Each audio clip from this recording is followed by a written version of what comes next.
Hello, everyone. How are you today? Hello, happy Sunday. Listen, I am not in my normal habitat. As you can see, I am in Wisconsin.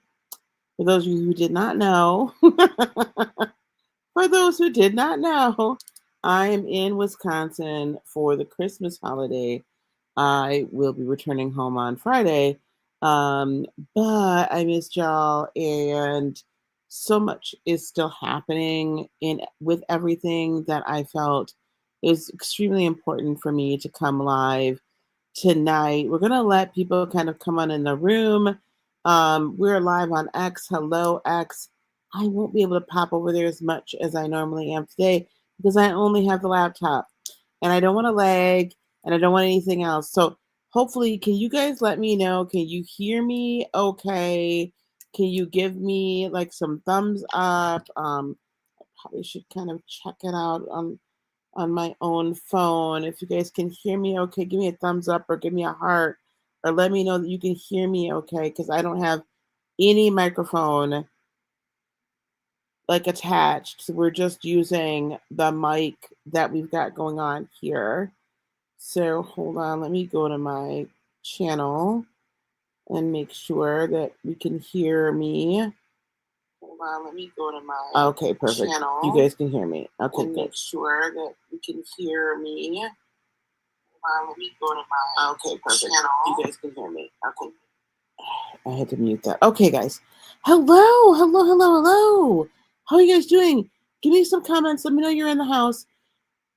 We're going to talk about, I know I promised you part 2 of the Cindy Murdoch, like 2-part interview thing she did, her appearance on Johnny's Table Talk back in 2020. And we're still going to do part 2 of that.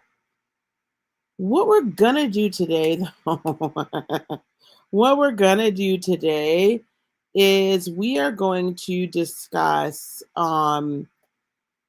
the interview that Laura Lynn Tyler-Thompson did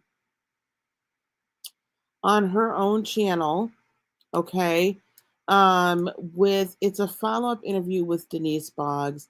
So we're following up with what's kind of happening as it happens in this case. And what bothered, I would say, there's a number of things that bothered me. So Laura Lynn Tyler-Thompson, for those of you who don't know, recently did an interview, a follow-up interview with Denise Boggs, who you may remember from way back when we first started covering this, was the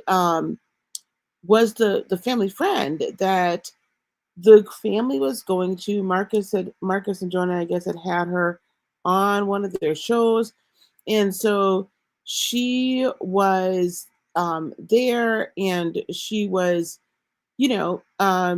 supporting the family, helping them go through, certain things, and trying to help them heal. Okay, just really trying to help them heal from or with a lot of things that were going on in the family, right? Just general issues. Marcus was very concerned about the family and the breakdown of the family and how the family was just like there was a lot of fighting and a lot of jealousy and everything. And then once all of this began to happen with Suzy and Johnathan's daughter, I believe that she didn't get really involved in this until the incident at the beach house. And then, if you may recall, she did bring someone else on board in North Carolina, who was a forensic kind of counselor. And I get the impression, and I'm going to do a little bit more investigation, but my impression is that her name is Debbie. That Debbie was actually ex-law enforcement. And hang on one second, let everybody know to join the conversation.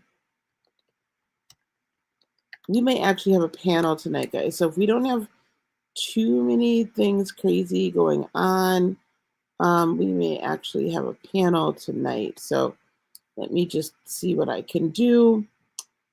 Hopefully that posted. Okay, I posted it on my channel. Okay, good. Anyway, And I have some questions. So subsequent to all of this that's been going on, some of you may know Rachel Lamb Brown has since posted her receipts. She's been on a podcast. I did not watch that podcast, but I'm getting, the feedback, and I do her receipts, and we'll look at those on X as well. And where she says that she's the one that texted Marcus, and she did show the receipts where she texted her father and said that Denise went out to the car with them and said that Pete had been cleared. So now everyone's just like, oh, Marcus is exonerated.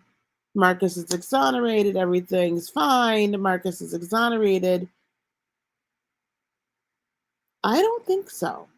And so we're going to chat about that. So I'm going to let the YouTube algorithm let people know that we're here. You guys like this on your way in.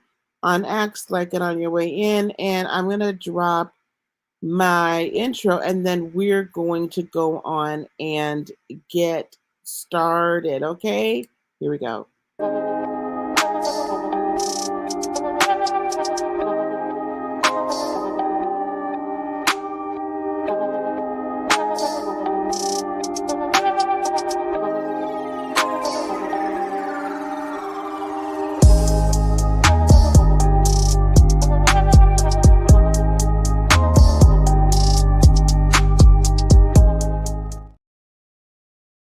Hey guys, hello. So I know it's Sunday night, and I know it's Sunday night before the holiday. I want to thank you guys for being here. I want to thank you guys for showing up. I want to thank you guys for supporting. And one thing I want to do before we get started, let me actually go to my YouTube.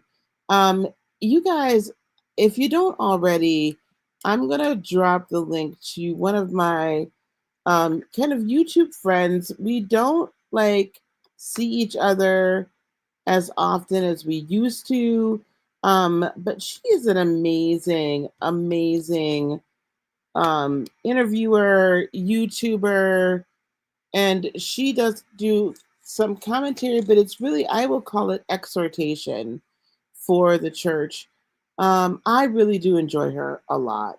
And she's on her way to 30K. And if I can help even a little bit in helping her to reach her goal of 30K, I'm going to do so. So here you go. Please give a subscribe to the Juice Radio and Talk Show. She does, I would say, more traditional Christian content. So I think you guys, if that's what you're, you don't mind me, but you are looking for her for some of that as well. She's really good, and I just dropped that on all platforms. So let me make sure that I don't know why it's not going on X. Okay, but it's the Juice Radio and Talk Show. So you find it over here on YouTube. Hey, Coach Leslie, how are you, dear? Happy holidays to you. Merry Christmas. Happy New Year. Happy Christmas, as they say over in England.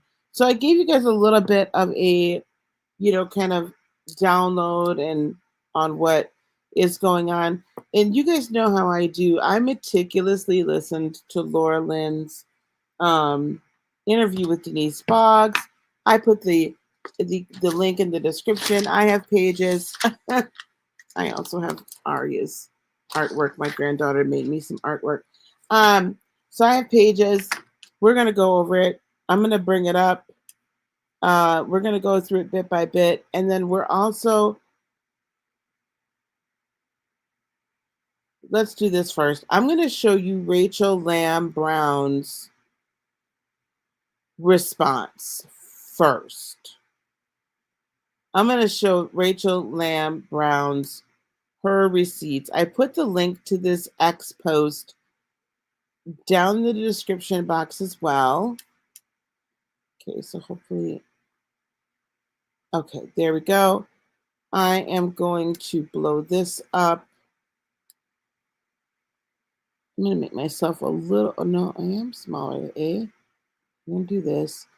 And I'm going to make this, I'm going to blow this up. Okay, so hopefully we can see it a little bit better. Yep, you guys be able to read it perfect. Okay, here we go. This is Rachel Lamb Brown's response. And I'm going to be fair about what I think. I'm always fair. So I'm going to put my banner up first. Everything stated by me is my opinion, by my guests is their opinion, and any criminal or scandalous acts are at this point alleged unless they are adjudicated. Also, that under Section 107 of the Copyright Act of 1976, allowance is made for fair use for purposes such as criticism, comment, news reporting, teaching, scholarship, education, and research. So everything here is under fair use. And again, everything here is alleged unless it has been adjudicated in a court of law and people have been found guilty by a jury of their peers or they have pled guilty. So let's go through and read this, shall we? And this is her ex post. It starts off the truth about Pete. Julie Royce and Johnathan and Suzy Lamb have made serious accusations, but their story keeps changing. Let's break it down. Again, this is her response, guys. This is how I feel about it, and you know it. But here we go. Julie Royce and Johnathan and Suzy Lamb have made serious accusations, but their story. Do this. And so, okay, here we go. Let me pause this. Oops, pause. Okay, claim number one, Pete was alone. Julie Royce initially claimed that Pete was alone in the room with Johnathan and Suzy's daughter, but here's the truth. We'll let that play because this is how I don't have the individual screenshots, guys. I just went ahead. Julie later retracted, which not really, she didn't really retract, she just updated it, admitting, Johnathan and Suzy's 8-year-old son was in the room and Pete was holding his baby. This changes everything. I'm not sure what this changes. I'm not sure what this changes because to me, if you're going to hear a child, a 5-year-old, coming into the room, right? Now, even Suzy said, well, I didn't think it really made a difference whether or not he was holding a baby or not. What difference does that make? He followed her up the stairs. So why didn't you go up the stairs beforehand? I don't think it makes any difference, but whatever. If that makes you sleep better at night, cool. I don't think it makes any difference. Because by now, like, everyone knew that there was issues, right? There was a potential for issues. Claim number two, Pete was staring. Julie Royce implied Johnathan caught Pete staring at his daughter while she was unclothed. But now Johnathan says something very different. Let's go to the next one. But now Johnathan says something very different. Let's see what Johnathan says. In a recent Dallas Morning News article, which I might try to go find, Johnathan corroborates Pete's story that he was standing by the window holding the baby. He admits he doesn't even know if Pete was looking at his daughter. There's my daughter completely unclothed, and the relative, Pete, is in the room. Johnathan Lamb said the relative was standing by a window with his baby. Johnathan Lamb said things happened so quickly, he's not sure whether the relative was looking at his daughter. Johnathan started shouting, "What are you doing?" If Johnathan doesn't know, why was the accusation made? Why were you up in the room with the child changing? I still, this is what gets it. Let me keep going. Let me shut up. We'll make the commentary as we keep going. But there has been a few. There have been a few articles made in the Dallas Morning News, so I'm going to start looking at those. But they were based on, Julie Royce. So, okay, we're going to continue. Come on, let's go.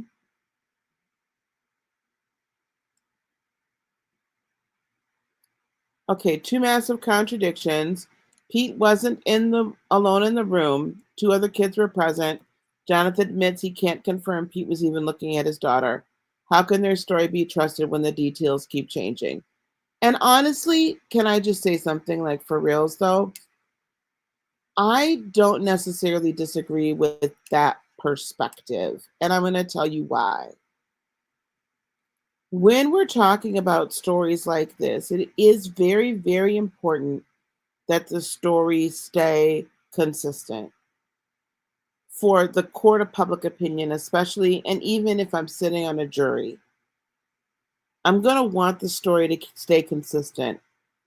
However, I also understand that there are times where the story is just not going to be consistent and we just can't expect for it to be. Especially, it's not that far away, really. It's been just since 2021, so it's 3 years. For that reason alone, there's been some statements I've been making, and I'm going to make it again.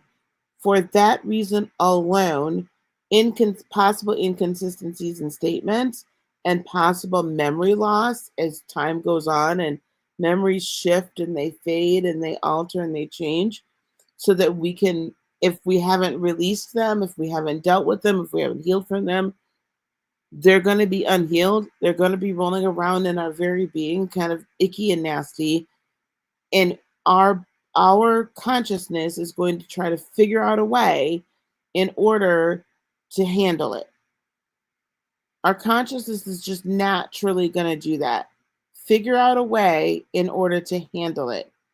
And it's going to kind of make foggy the parts that are the most uncomfortable for us to remember, and it's going to kind of compartmentalize things and fragment it so it's super easy, right? Sharon, thank you very much. So Sharon Reed says Julie Royce played the interview with her where Johnathan said about the other 2 kids. Okay, she added to the article and left that out. Well, there you go. So Johnathan's story hasn't actually changed. Thanks, Sharon. I did not see that. I did not hear that from Julie. Thank you so much. I appreciate that. Regardless, though, especially for the individual that has really been subjected to this trauma, it is difficult. And I do encourage them to get her back into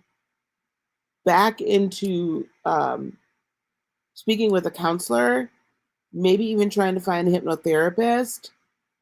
You got to get those memories up and out. First of all, it's going to eat her up inside. It's going to eat the little girl up. She's repressed it enough to the point where I'm assuming that she feels she's done enough where she can feel like it's okay. However, now she's no longer in a relationship with the grandmother, with her cousins, with, you know what I'm saying? Like the family relationship is completely dwindled, completely erratic. It's just eroded. It's nothing. They're not in their home. Like there's so much going on. This is going to eat at her. You got to get her back into counseling. And I have a lot to say about that, but someone that's going to bring it up. It is much more important for her to begin her healing process now while she's young. And so you can help her work through this and help her become empowered rather than disempowered and be walking around with this dark energy compacted, right? And eating up at her. So that's my opinion. Okay, contradictions. There we go. Okay, so we dealt with that. So Johnathan actually didn't change the story. That's what he said to Julie. Let me make sure this is. Here we go. The bigger picture. These evolving accusations are destroying lives. The story keeps changing because it isn't based on truth, and the truth matters. This is again from Rachel Lamb Brown's own ex. Okay. Johnathan begins the podcast by discussing his daughter's allegation of SA, stating that he took her to meet with Joni to see if she would disclose anything about the alleged incident. Not true. Suzy has said, they have continually said that it was Suzy who took the baby to see grandma. So right here, that's never changed. And I think even Joni, if I go back to her table talk where she was discussing this on her own platform, she even said that Suzy brought the baby to her. So Rachel, nice try. Um, he implies that after this meeting, his daughter never mentioned it again, suggesting Joni may have dismissed or shut her down.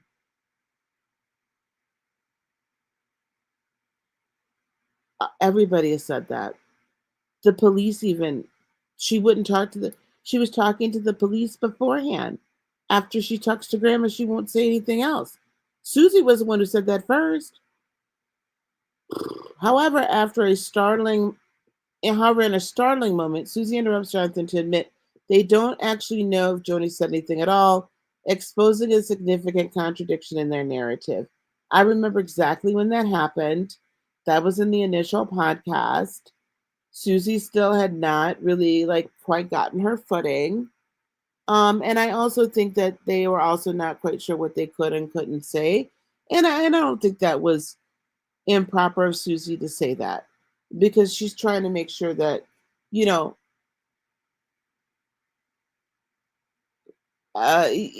correlation is not always causation legally.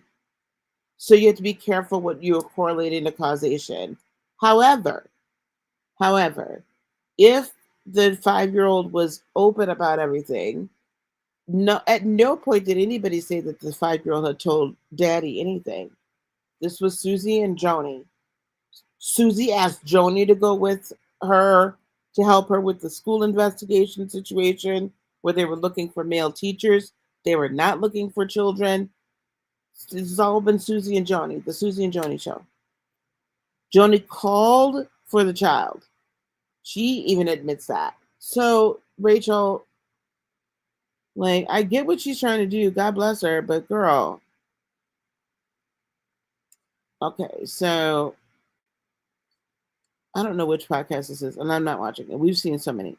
Okay, later in the podcast, Suzy claims that her daughter, this might be from the Julie Rory's one, that her daughter told her the night before she reported the alleged essay at the school that the person who touched her was taller than daddy. This detail is presented as a critical aspect of her narrative. However, this assertion conflicts with Suzy's own real-time text messages at the time of the incident, where she consistently refers to the alleged abuser as a boy. If Suzy believed the alleged abuser was a man, why did she repeatedly describe him as a boy in her communications during that time frame? During that time, for example, after reporting the incident to the police, Suzy took her daughter to a pediatrician for examination, which confirmed there was no physical evidence of SA. Good. On November 6, 2020, Suzy relayed the doctor's finding in a text message to Rachel saying, Dr. Roberts said my daughter is good.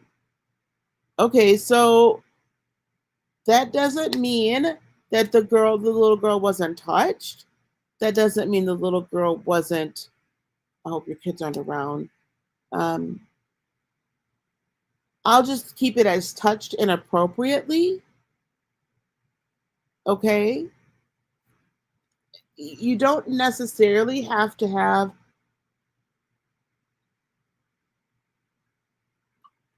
especially with children, actual penetration in order for it to be considered essay.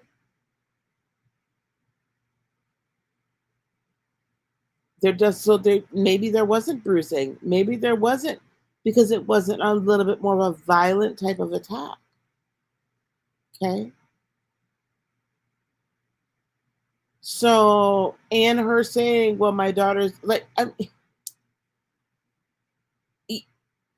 none of this to me says anything. Okay, let's keep going. Because otherwise we're never gonna get through this. No damage, no scarring, or UTA or infection, praise God. Great. When Rachel asked about the pain her daughter had been experiencing, Suzy explained it was due to constipation caused by dairy, which was putting pressure on her bladder. Rachel then asked if Suzy would allow her daughter to return to school, to which Suzy replied, yeah, as of now, I think it's okay because that boy isn't there anymore. Now, they are still thinking that I don't know what they're thinking. and she loves her class and her teacher. I'm not sure because I remember them saying that they were going to allow her to return. I really wish we could see the police report. That's what I want to see. I want to see the police report because even a redacted format, and maybe we can ask for this because I think that would put everything to rest. Where's the police report? Give it to us, the first one, where they went to the school, whatever was said, redacted as as you need to, but let's see the police report. Because if the police say they were going to look for a boy, if the police say they were going to look for a man and there were no male teachers,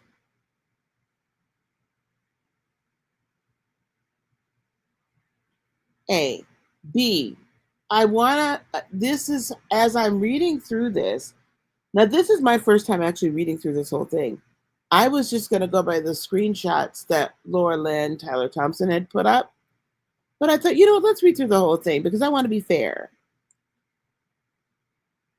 Does some of this, or can some of this, shed some doubt as to whether or not all the story is lining up? Yes. I'm not going to lie to you. Yes. And I don't want to be accused of just explaining it all away because I don't want to do that. Because if Pete is innocent, then I absolutely don't want, as we say, this jacket to be put on him. There are many other things, though, that lead me to believe that Pete is not innocent. Many other actions of his. But I also have to read this in the context of this is a woman that we hear then was always very jealous, reportedly, allegedly, of her brother. Allegedly felt like because she was a woman that she was never going to get the opportunity to run Daystar because Johnathan was the firstborn and the son. She may have been better at running the business. That is Daystar. She might be more qualified. I don't know. But if I'm going to put all the jealousy together with everything, if I'm going to put all the, from what we're hearing, narcissistic-esque behavior, this sounds like the smear campaign, so that she's participating in the smear campaign. Okay, so the supply, which it's very, very, very, very, very clear to me that Johnathan especially, I'll just talk about the dynamics in Jonathan's family from a complete outside. I'm not diagnosing anybody. I don't have a right to diagnose anyone. I'm just giving you my opinion. If I'm looking and as I'm listening and how all of this has played out over the years, Johnathan has been what we call a narcissistic supply of empathic energy in that family, probably from day one, because he does have such an empathic spirit about him. Laura Lynn refers to him as meek, and other people refer to him as meek as well. I think meek to a fault. I think that because of growing up in this it appears to be very, this family of very vivacious, vibrant, over the top, very, energy and personalities. Okay. I feel very strongly that the problem is that then his role in the family was the one of, oh yeah, well, everything's fine. He just did everything. He wanted to please so bad. He wanted to please his parents. He wanted to please the sisters. He wanted to please everybody. And this is all under the guise of I want to be pleasing to God. Can I just say to you guys, and I don't know if this is going to help anybody or not, but I have no belief in there's not one bone in my body, not one cell in my being that believes that there is any God that would want you to be a doormat and be abused and be calling you that the only way you can be pleasing to that God is to be a punching bag and basically food for narcissistic vampires. I don't care if it's in your family. I don't care if it's in the church. I don't care who it is. We weren't created to be the punching bags and the whipping boys or whipping girls of other people. So this appears to me to be, this is a really well written smear campaign. The one, in my opinion, the thing you have to remember about narcissistic smear campaigns, and the thing you have to remember about people with strong narcissistic tendencies, I am not diagnosing her, nor her mama, nor anybody else with the personality disorder. I'm saying it's tendencies, and there's an energy and a frequency to which I am very familiar, and they are definitely exhibiting such. Hello? They are exhibiting all the traits. They are exhibiting them all. And I've seen them elsewhere too. So when that happens, and you as a grade A supply that they could just use, abuse, and do whatever, walk all over, and they are energetic vampires. This ain't about a spirit of deception. This ain't about a spirit of Jezebel. This ain't about a spirit of this or a spirit of that. These people, in my opinion, have created a lifestyle of jealousy, greed, self-gratification, selfishness, and they have sucked the life out of this poor man and attempted to suck the life out of that woman. And what you're going to see, what we're going to go over in a little bit, is that everybody was playing along with this because this is how the game was played. And people chose to believe or disbelieve what they wanted to. It is about time that we stop blaming the devil for everything and start having people take accountability for their actions. It is very easy to blame the devil. The devil made me do it. I was overcome, sister so and so, and brother whatnot, with this spirit of lust. It just overcame me, and I couldn't help myself. You're grown. You can't control the urges in your loins. You fell into the affair. You fell into it. Your clothes just fell off. The devil came down and disrobed you, booked a hotel room, then disrobed you, pushed you into bed. Do you see how, I mean, are you tracking with me? At what point are we going to start saying that men and women, adults that have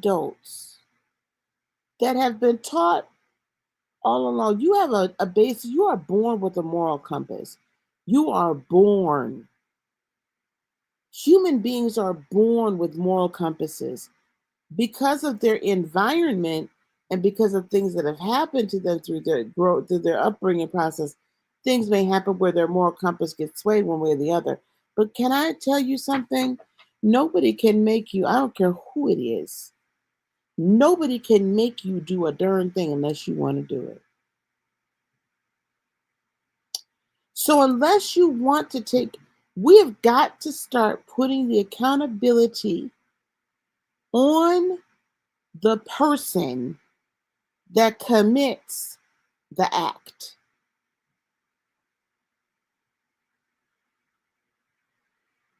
Unless we believe that somehow they're mentally deficient.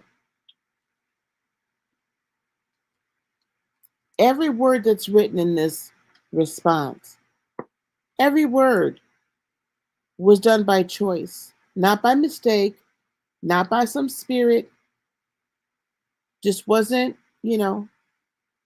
what is automatic writing, which is not. Automatic writing is how the Ten Commandments were made. Anyway, so this, what the devil didn't do this. This woman wrote this. The devil didn't make Joni Lamb say what she said on numerous occasions. She chose to say that. The devil didn't make Joni get with Doug Weiss. That was a choice. The devil didn't make Doug Weiss get divorced, file for divorce 2 months. Poor Marcus wasn't even cold. And I'm not trying to be funny. I'm just being real. The body wasn't even cold. And he had already filed for divorce in early January. Not late January. It was at the beginning of a fresh new year. And made sure that divorce was fried, tied, and laid to the side by the time June came around. They was already buying plane tickets to go on their honeymoon. Those are all a series of choices. Stop allowing people to get away with this BS because of some mysterious spirit that overcame them. If they act in a trash way, they are acting in a trash way. Don't let them off, because this bit about letting people off, this is why I can't let Marcus off. And I'm gonna tell you, you stick with me. Don't just sign off the minute I said I can't ride out. Then Marcus is just exonerated because this woman and his daughter done lied to him. I'm gonna need you to stay with me. And I'm gonna also need you to drop a like or a dislike. If you don't like what I'm saying, that's your business. It's just fine. I welcome open discord. But what I want you to do is let some of your people know that's what we're on here. We're talking. Okay, we're talking. That's very important. Why is that important? Because I want more people to join this conversation, and I want to hear what y'all got to say. All right, here we go. So, because if I decide to open up the panel tonight, and she loves her class and her teacher, which Susie's always said fine. Susie's confidence in sending her daughter back to school just days after the alleged incident strongly suggested she felt certain about the boy's identity and was comfortable with her daughter returning to the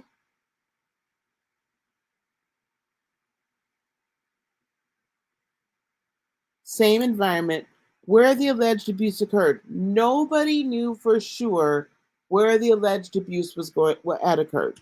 Nobody knew.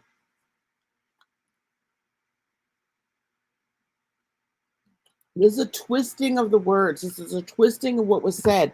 And the reason why it's so important that you understand that this is a twisting, this is the way I have been the subject of narcissistic smears for so much of my life. And they honestly will tell their story in a way that you're like, oh. And then it makes you look like you're crazy. And you know you're not crazy. This is why they had told poor Susie wasn't nobody going to believe her, because they were ready to come out with stuff like this. But thank goodness they told their story before these people could get the smear ready. A few weeks later, on November 20th of 2020, Susie texted Rachel. I don't know why this is being written in a third person. In a prophetic word, texted Rachel a prophetic word her best friend had for her daughter. Why are we giving daughters a... Girl, shut up, Lisa. In response, Rachel asked, does she know what happened? Suzy replied, "Not really. I don't want to talk about it. I didn't want to talk about it. So I just said something happened at her school, mentioned a boy touched her. I mentioned a boy touched her." Here we see on two separate occasions, both immediately after the incident on November 6th and weeks later on November 20th, Suzy constantly, oh, okay. So the prophetic word was given to Suzy in regard to her daughter. Interesting. Suzy consistently referred to the alleged abuser as a boy. These real-time text messages confirmed that her daughter identified the abuser as a boy, not a man, as Suzy would later falsely claim. This glaring inconsistency raises serious questions about the credibility of Suzy's evolving narrative. This is why we got to see the police report. We have to see the I'm probably gonna put this out on X. I don't know if Blaze Forsett or his wife or see this. I don't know if Laura Lynn's gonna see this. I don't know. I doubt Denise Boggs. Bless her heart. I know she didn't. That I feel so bad for Miss Denise. With being dragged into all of this stuff. But if anybody with any credibility or not credibility, with any ties to any of these folks, the Unction, another great channel. If any of y'all see that, we need the police report. We'll take it redacted, of course, but that would shut everything up. Now I have no idea. I'm not going to go through all that. This is 32 minutes long. I have no idea if there's text messages in here to prove, but we'll see. Later in the podcast interview, and I'm assuming this is the one done with Julie Royce, Suzy admits to asking her daughter leading questions. Well, she has said that before. She said, I didn't know what leading questions were, which inherently suggests the possibility of influencing your daughter's responses. This acknowledgement raises concerns about whether the narrative was organically formed or shaped through the nature of Suzy's questioning. Okay. Ooh. Here, Suzy recounts the story exactly as she initially presented it, admitting that her daughter asked questions like, did it happen? She asked her daughter questions like, did it happen in the cafeteria? Did a friend see it? And her daughter simply nodded in response. But she didn't really know how to ask the questions. This admission fully aligns with the version of the story she originally shared when the incident occurred, further corroborating the narrative wasn't spontaneously shared by her daughter, but shaped through Suzy's own questioning. Okay. And you guys can go in here and watch this if you wish. She was deeply saddened when the case was closed, stating she had to trust God with the timing. This acknowledgement shows that even after authorities found no evidence and officially closed the investigation, Suzy was still unwilling to let it go. You would too if it was your child. See, now she's pissing me off. What do you mean she was unwilling to let it go? Your child has come to you and said that she's been touched. You believe your child. A 5-year-old does not make up stories like this unless they've been exposed to some really crazy stuff, right, in their young life. They're not going to make it up.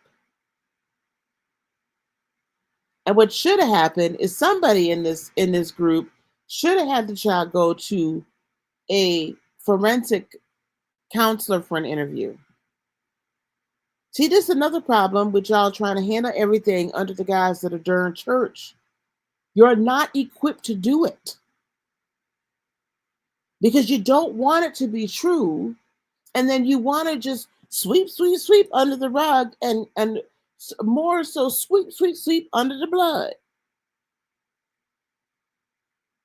and not deal with the problem. I'm gonna see. I'm not gonna let y'all drive out today.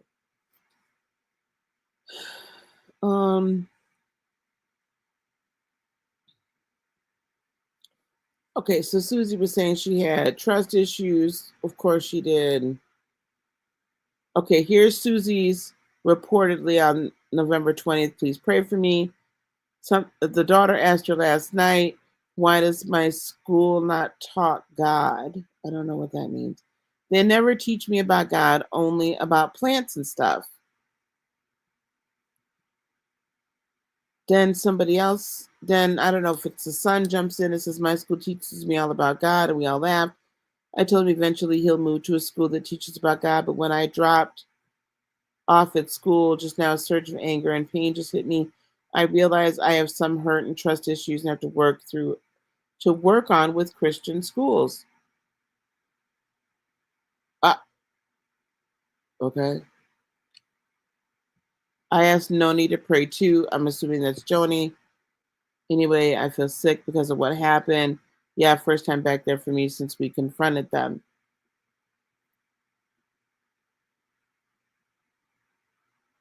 Okay, so here we are.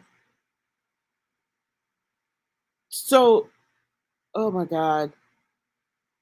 So what this woman is saying, that even though there was no physical evidence of harm,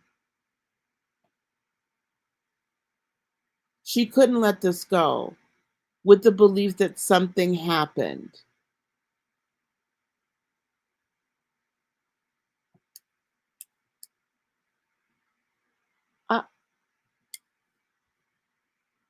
I know I'm freezing. I'm so sorry, y'all. I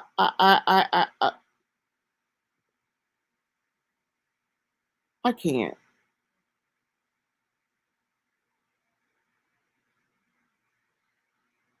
So just because her child was not left bruised, and not for nothing, not all pediatricians know what to look for either.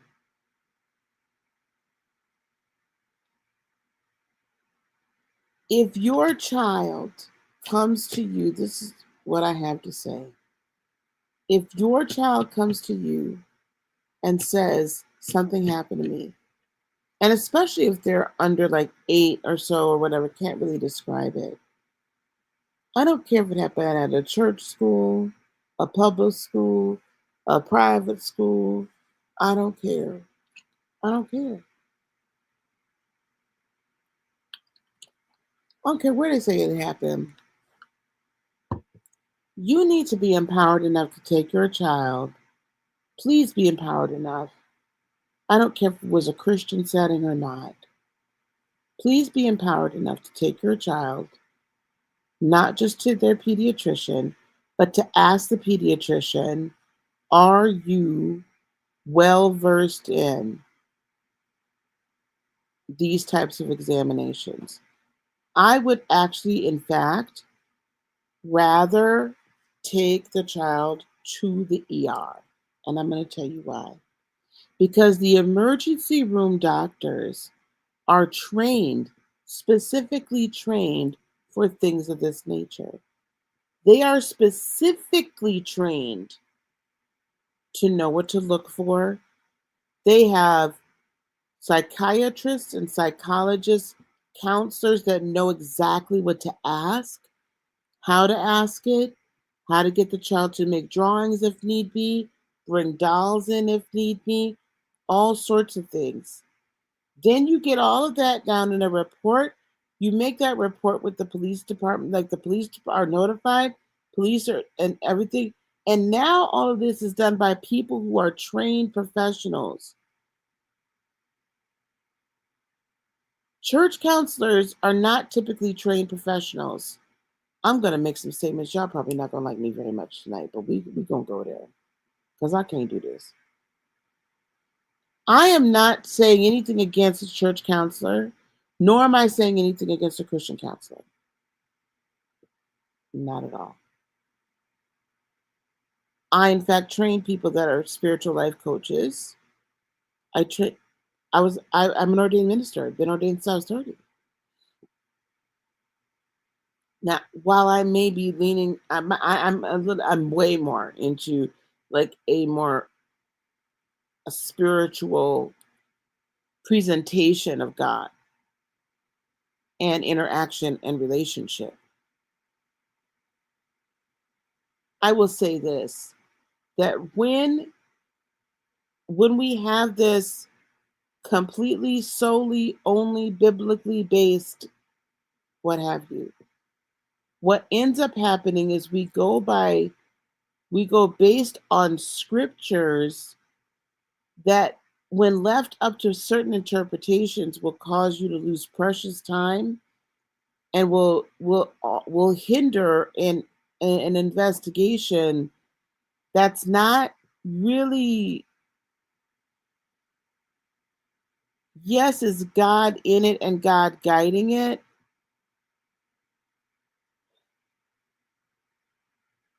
but the reality is God still gave you a brain. He gave you discernment. He gave you the ability to speak. He gave you the ability to deduce. And he gave you the ability to have judgment of what to do.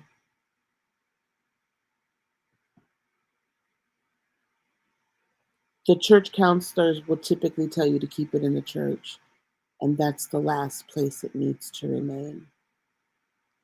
Not all pediatricians, bless their hearts, they might be really great, right? I'm sure they're fabulous, right? But having a lot of friends who are pediatricians, they're not all trauma trained. They would be able to see gross, in other words, very overt issues as they arose, right? Signs of SA in your child. But they're not going to be necessarily trained to pick up on those smaller cues. I see she's not too, they say she's not too bright. I don't know, child. I could tell you one thing, she's good at a little smear campaign now. They all have church brain and don't think normally. Thank you very much, Sharon. Thank you. You got to take them to the professionals. Okay? And that's not distrusting in God. And that's not being not biblical. We also have to live in the time period that we're living in and be smart. And when it comes to my child and comes to my grandchild, I have said this before and I will say it again. You only have to look at my grandbaby sideways. Look at one of my grandbabies sideways and see what happened to you. Let me even think that there's a possibility that you might be doing something wrong to one of my grandbabies. I don't care who you are. I don't care if you're family. I don't care if you just like family. I don't care if you got a ministerial collar on. I don't care who you are. You better get to the police before I get to you. And that's, as they say, what God does. You better get to the police before I get to you. Church people do turn a blind eye to SA. And I've been contemplating why, but we're going to get into that as we go through our Heal the Hurt 2025 campaign. Y'all, let me keep moving here. I know some of y'all got to go to work tomorrow. I'm so sorry I started so late. See, I ain't got to work tomorrow. Okay? Because I'm on business. I'm going to work a little bit, but I ain't fixing to work a whole lot. Here we go. Very little bit. Okay, here we go. No areas of self-harm. She couldn't let it go. Her emotional turmoil expressed in the surge of anger and pain when dropping her daughter off at school highlights she wasn't coping well with the incident. Well, if there wasn't an incident, then there wasn't nothing to let go. You contradicted yourself, even with the absence of evidence. That's what every predator says. You can't prove it. That's what every accomplice says. There's no evidence.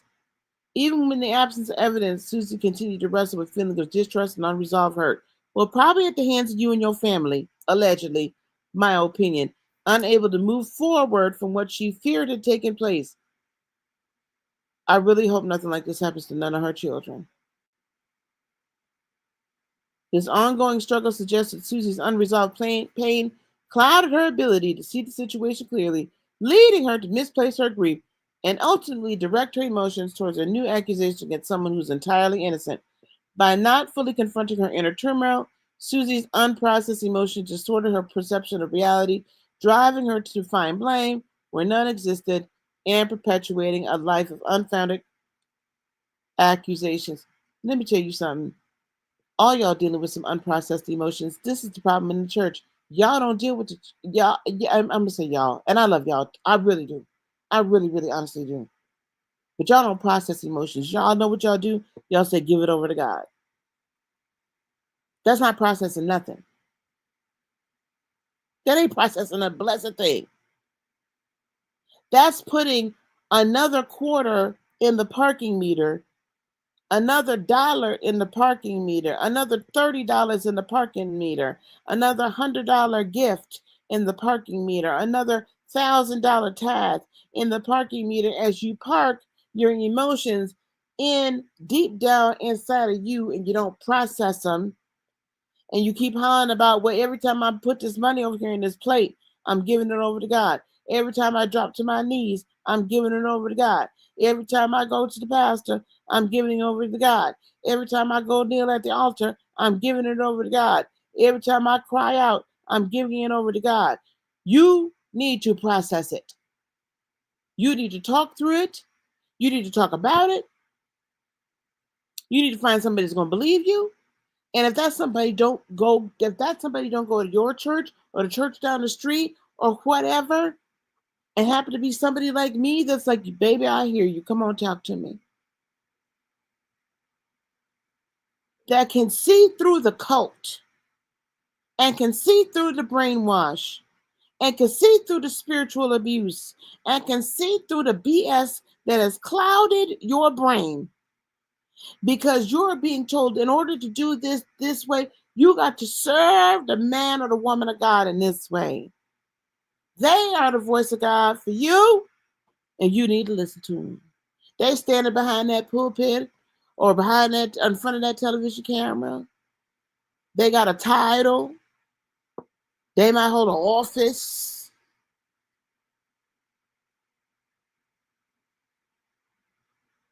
That ain't dealing. You just parking it.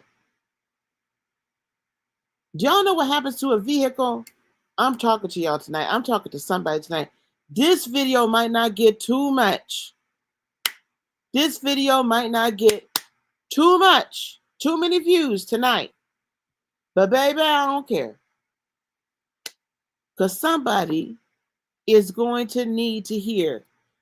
Child, Prophet Bradley, bless your soul. Jace, could you please let's remove Prophet Bradley's comment. And Prophet Bradley, go on and go turn your video on, your camera on, because you have a channel, evidently. I'm going to need you to turn your camera on, and I want you to preach the rapture on, because that's not what we're talking about tonight. We're not talking about the rapture tonight. Okay? You go turn yours on and go preach the gospel as you have been led to do so. But tonight I'm talking about church brain. Tonight I'm talking about how y'all just decide y'all don't want to give it over. Y'all think giving it over to God is just going to solve every darn thing. That's not it. You're avoiding. You're putting more money in the parking meter of your emotions and your trauma. And you know what you're doing? You're stuffing it down. Thank you, Jace. Oh, no. Don't undelete. Yeah.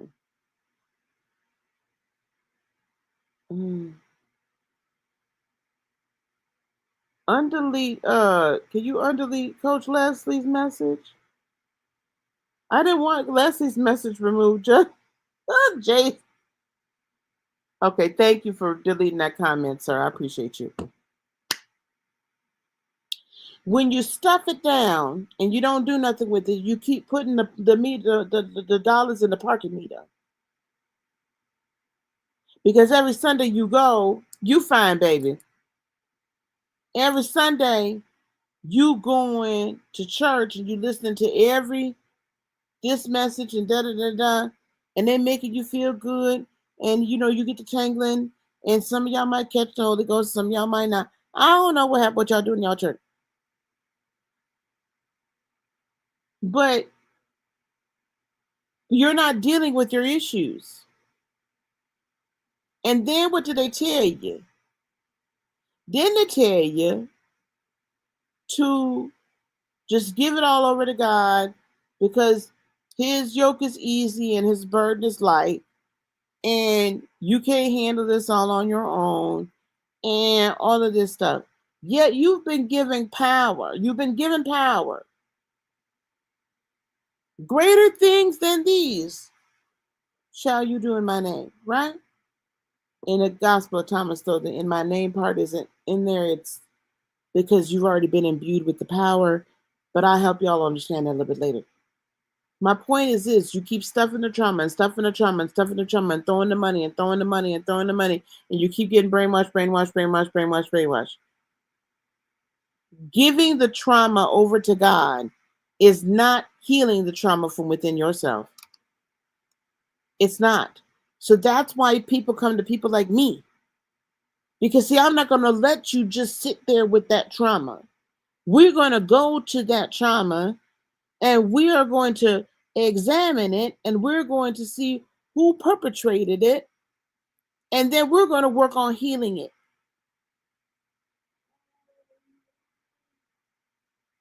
That's what we're going to do. Because this is not taking any accountability for your own healing when you just give it over to God. I'm aware of that, Barb. We ain't even got there yet, baby. We ain't even got there. We ain't got there. We ain't got there. We're gonna be there. We're gonna be there. I know she lied. We know she lied, but listen, I have a hot take, baby. I have a very hot take on that. Because I'm gonna tell you, let me get there. We're gonna get to Rachel's lies in a minute. And Coach Leslie, that's exactly why you are doing what you do as well with artists. That's why people come to people like you. You understand what I'm saying? See, y'all giving it over to God, you're not taking accountability and responsibility for your own healing. And you are responsible for you. Giving it over to God, in my opinion, removes your responsibility. Thank you to take action for yourself. Thank you. Okay, here we go, y'all. Y'all let people know we're here because listen, I'm having a good time tonight. Even though my little laptop here, my little MacBook don't really want to cooperate, we here. Okay, here we go. All right. One of the most glaring examples of this distorted narrative emerged when Joni received the significant detail that she had omitted, that her daughter claimed the boy had also touched her best friend. What?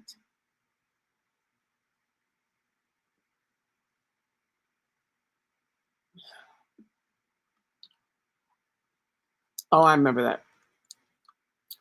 Afterward, on this podcast, Julie Royce directly asked Suzy about this detail, and Suzy admitted that her daughter had said yes, but also confessed that her daughter was simply going along with everything that Suzy was saying.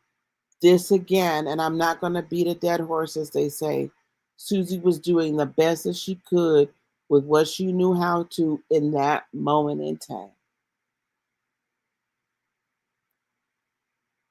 I understand her desire to get the information. But to me then, and this is just a cautionary tale to anybody and everybody. At that point, then after that, you need to, baby girl, go to the police. Go to the police. Go to the ER, get your daughter checked out immediately when she says this has been happening. Because we don't want, if there is any evidence, any chafing, any scrapes, any scratches, any bruises, or anything, right? Any inflammation, you wait till the next day, the inflammation could go away. Anything of that nature, whatever we can see, go to the ER where there's professionals. Let me see if I can get to, I'm going to watch it. Okay, I'm not dealing with this woman.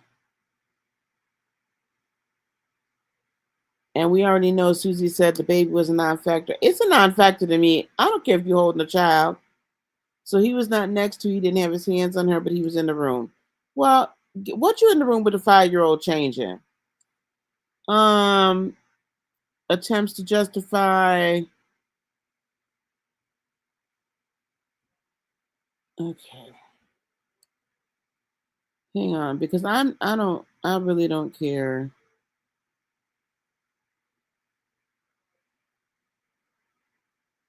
Here, let's get to the part where she lied. I'm gonna come back to her because I really want to make sure that we're fair to her. So basically, what she's saying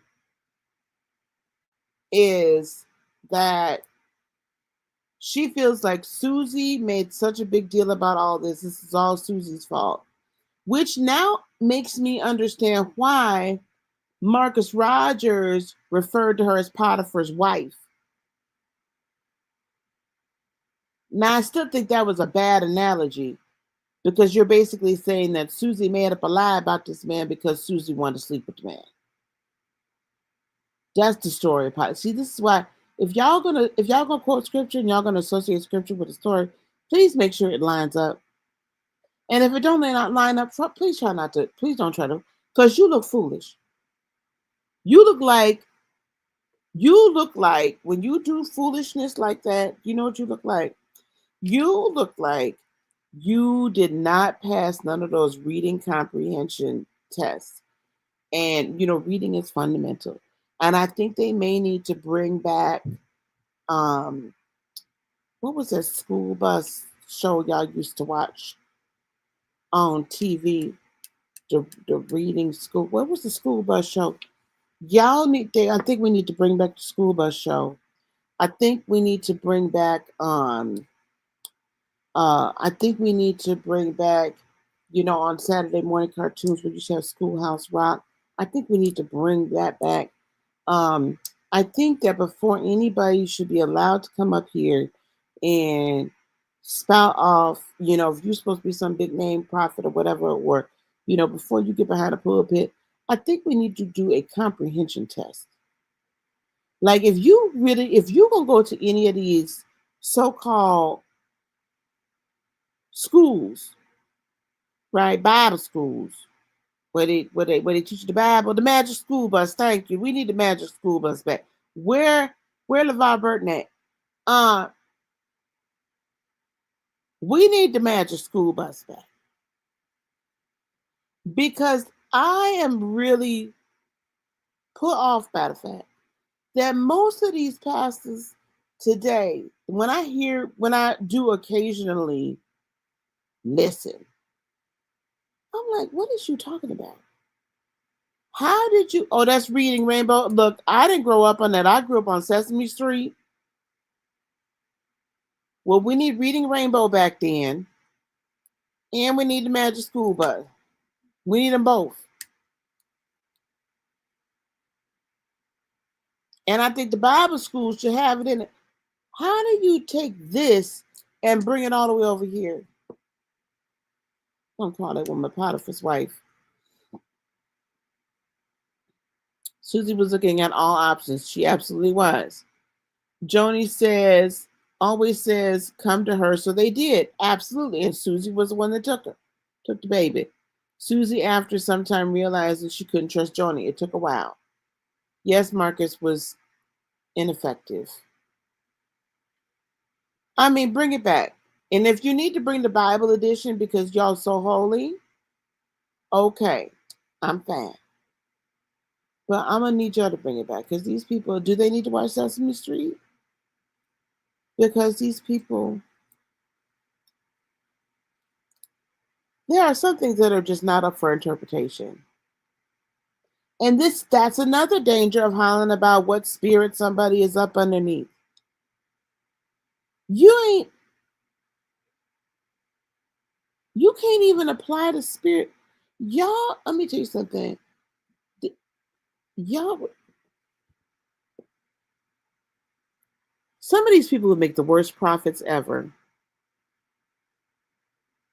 You know why they'd make the worst prophets ever? They'd be the kind that God would come down and say to them in the still of the night, on the on the soft wind, on the breeze, tell them to go speak something to the bones so they could live, and then people would go and be finding chicken bones. They wouldn't even get the right kind of bones. They might go pick up some dominoes and be speaking prophecy and using the dominoes in a prophetic manner. That's how they have no idea how to interpret anything. Not everything. At least I'm gonna get in trouble. Okay, let me go back. The cult gonna be after me in a minute, and I welcome them. Oop, I don't want to do that. I welcome them to come on, come on. Yeah, right. The Magic School Bus was amazing. I grew up in a church where the pastor was so loving, and his members were mean as rattlesnakes. Hey, that can happen too. But hey, now Jace been to Bible school. He know what I'm talking about. Most of the people can't comprehend their way out of a paper bag. Marcus R made God a liar, as if God told him. No, he didn't make God out to be a liar. Marcus Roger made a fool of himself, in my humble opinion. Let's get back to what this woman is saying so we can get to this other thing. So Suzy was so truly scared. Why is she going on a trip? If she had already had concerns about Pete before that executive retreat, aka a family vacation, I want y'all to peep this too. They're gonna call it an executive retreat, but this was really their family vacation, and that's how they wrote it off to the IRS. Government, IRS. Now don't mess up my good thing over here. But do y'all catch that? Because it's all family that was at this thing. I ain't heard not one person that wasn't family. So they're going to call it an executive retreat, a.k.a. a family vacation, paid for by Daystar. Y'all peeped her teeth. So she was so truly scared. Why was she going on the trip at all? Well, she doesn't want to believe that it's her brother-in-law.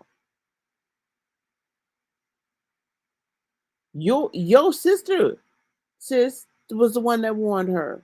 Stop playing with me. Why would she let her daughter to go upstairs with him in the first place? She didn't. You stupid broad. She sent her child, and your nasty husband, allegedly Pete, took his tail up them stairs behind her. Why was he in the same room? If he had sensed that this little girl was in the room, I'm sure she didn't just creep up in there and not make no darn noise. Y'all gotta stop. This woman better stop playing. And she's still in the cult. Y'all still bullying this girl. Following the incident with Johnathan and Pete, a family meeting was held, which is we heard this part. During the meeting, Suzy revisited an event from when the child.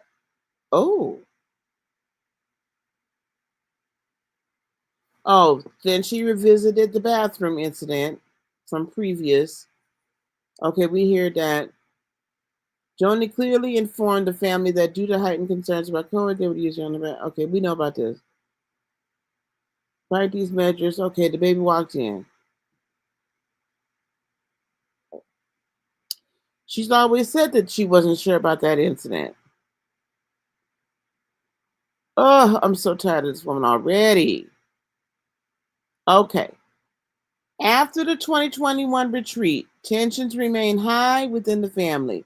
So on August 10th through 12th on 2021, Marcus and Joni sent Johnathan, Suzy, and their children to North Carolina to meet with Denise Boggs, their counselor, and Debbie Leonhardt, LFC, a professional forensic child psychologist.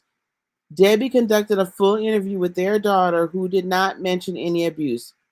This is well after, however,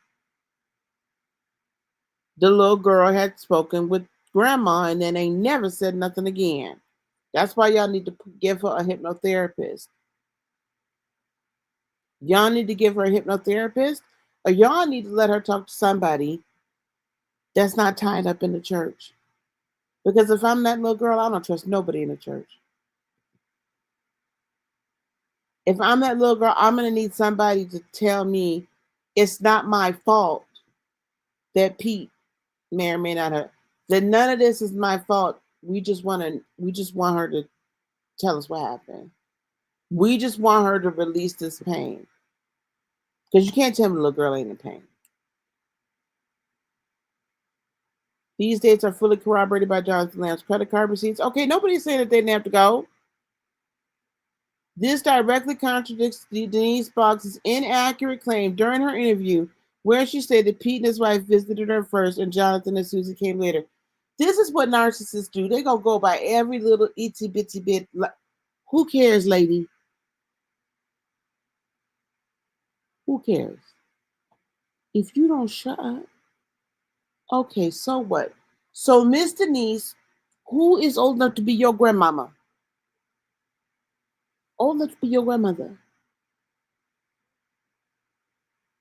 Switched around who came first, the chicken or the egg. Lady, if you don't go sit down some damn where.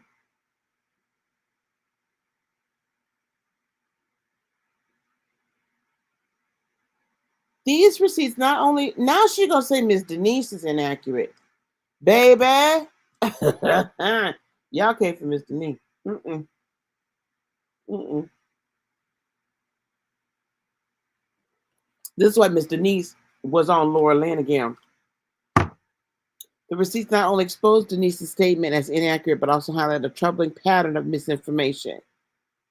This is just one of many instances where Denise's attempt to recall events from memory was incorrect. And the receipts showed discrepancies. The truth about those family visits. Again, you can find all this on X. I put the link down below. Following Johnathan and Suzy's return, Denise informed Pete and his wife that she believed everything had been resolved and that Johnathan and Suzy had processed the situation and seemed to feel better about it. However, it quickly became apparent that things were far from settled. I don't believe Miss Denise would have said that. But okay. Almost daily,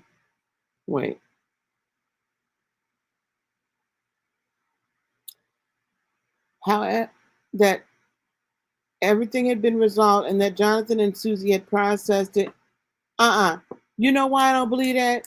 This woman don't be telling the truth. The truth, I don't think this woman would know the truth if it bit her in the ass. Do you know why? I don't believe that at all because Miss Denise has been very clear to not only Laura Lynn but to Julie Royce that this was a family in crisis.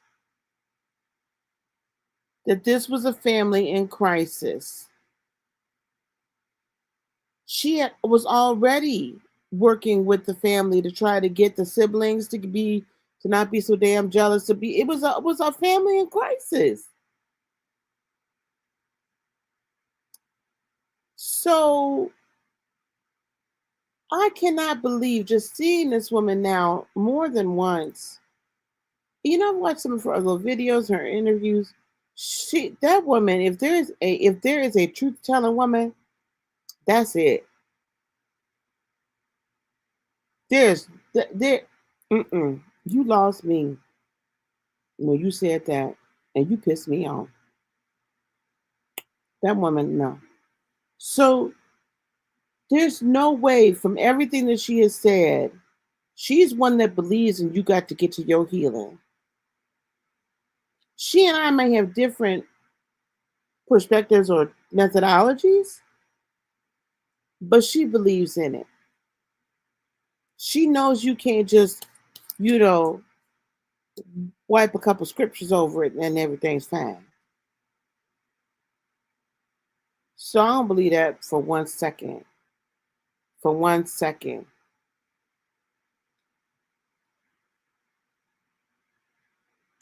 I listen. Look, you know how many people say God tells them a bunch of things. So So to me, that's not making God out to be a liar. That's just showing you. I'm just questioning you. Because that which created me, which is pure love and truth, no. Pete knew the child was going to choose pizza. I think so. Yeah, because Susie had sent her upstairs. Barb says, I don't understand why the little girl didn't know Pete's name. They're not saying she didn't know Pete's name.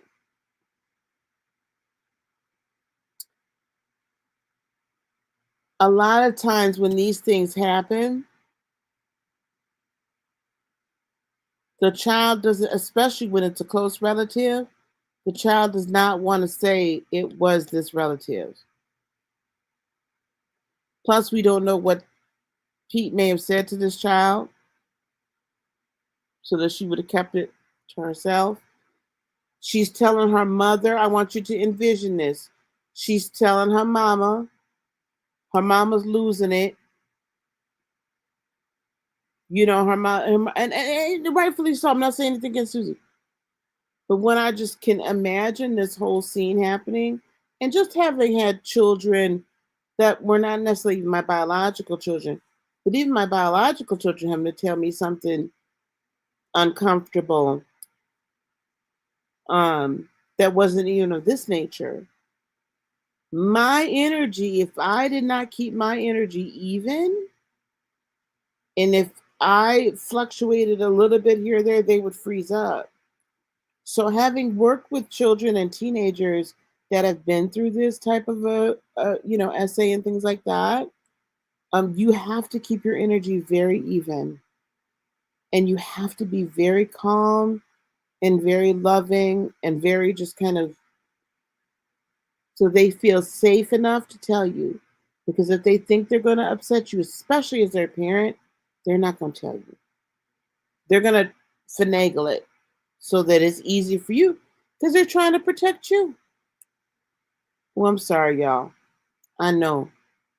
I hope she'll hold up because we still have a lot of stuff to get through. Hold on. Okay, we go. Okay. Well, that gets better. Okay. Here we go.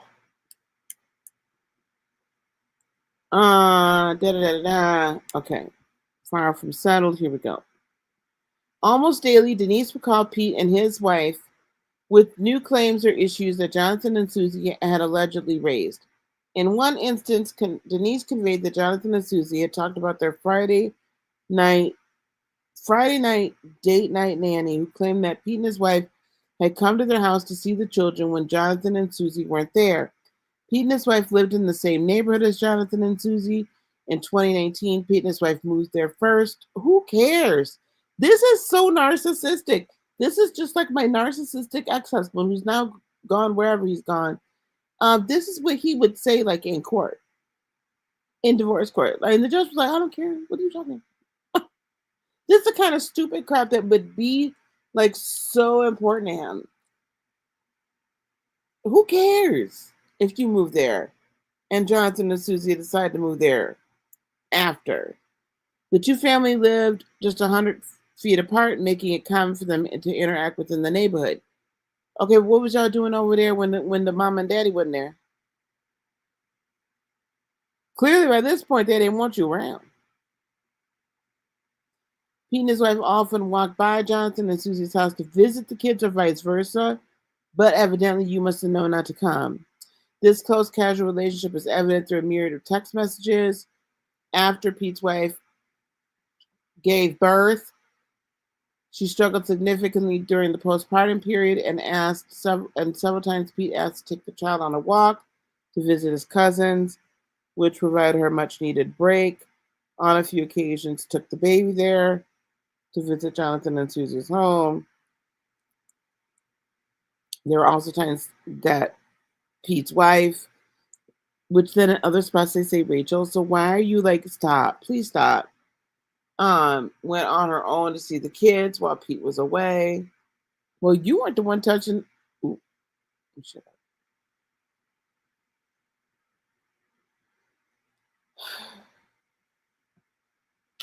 Okay, we don't care nothing about this. I don't care.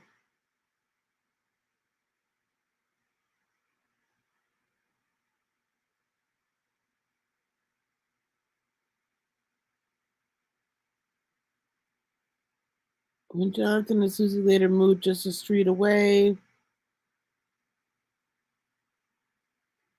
reiterates him, adding that the Friday nanny, who also doubled as their house cleaner, appreciated these visits because they allowed her to focus on cleaning without having to supervise the kids. My guess is that the nanny had been told not to let the person come. Okay, this I'm so I don't care. I'm done. Okay, and that's that. Let's get to the gits.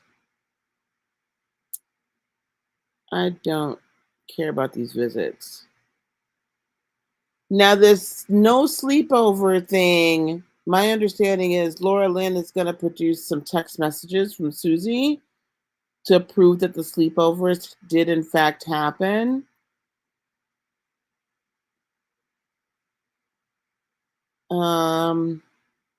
Okay, here we go.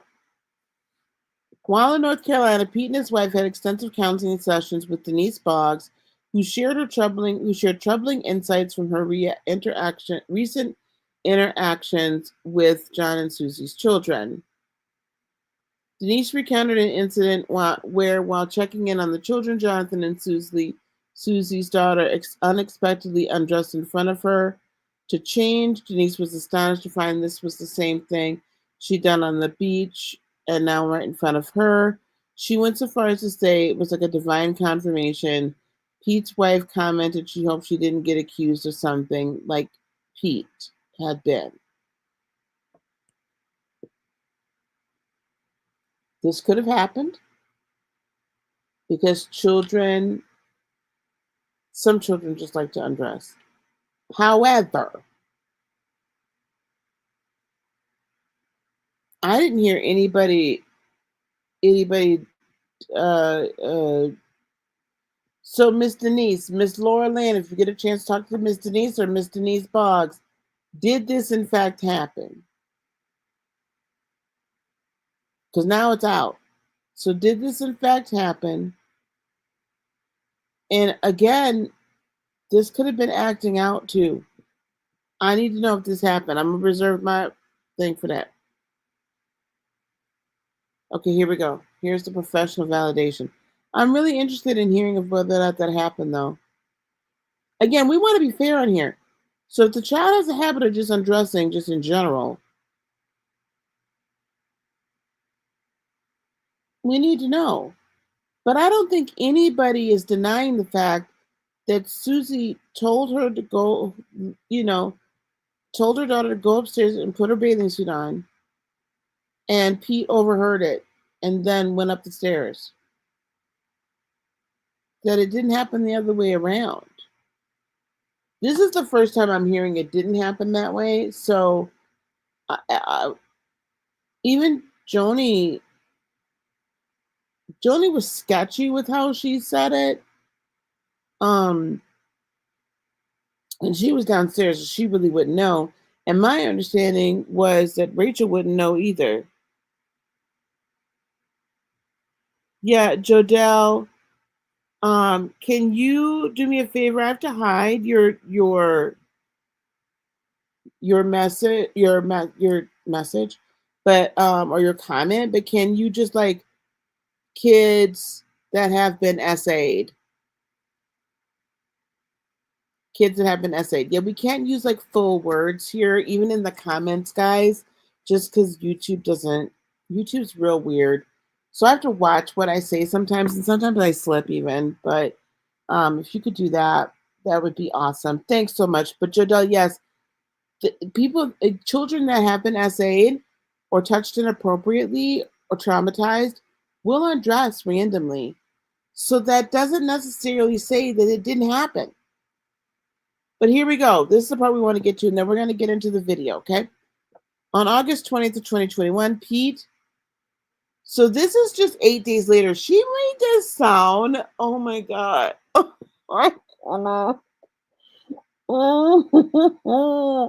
This woman is a piece of work. If you had read all of that I just read just a minute ago, if you had read all of that, guys, in a vacuum, when she said almost daily calls, you would have thought that there was like 2 months in between when Johnathan and Suzy spoke and the baby came, and when Pete and Rachel, his wife, whatever, that they use the name interchangeably. So, and she keeps talking like it's her. So I'm going to use her name because she used her own darn name. Anyway, you would have thought that it was months and that Miss Denise was hounding the bejeebers out of there. It was 8 days. It was 8 days. This is why the more I read this, the more this reads like a narcissist manifesto. This is out of the playbook. This is classic narcissist. Classic narcissist smear campaign. Because none of this has nothing to do with nothing. Here we go with the lie. On August 20th, 2021, Pete and his wife met with Debbie Leonhardt, LLC, a forensic child psychologist, to continue their thorough and professional response to the allegations.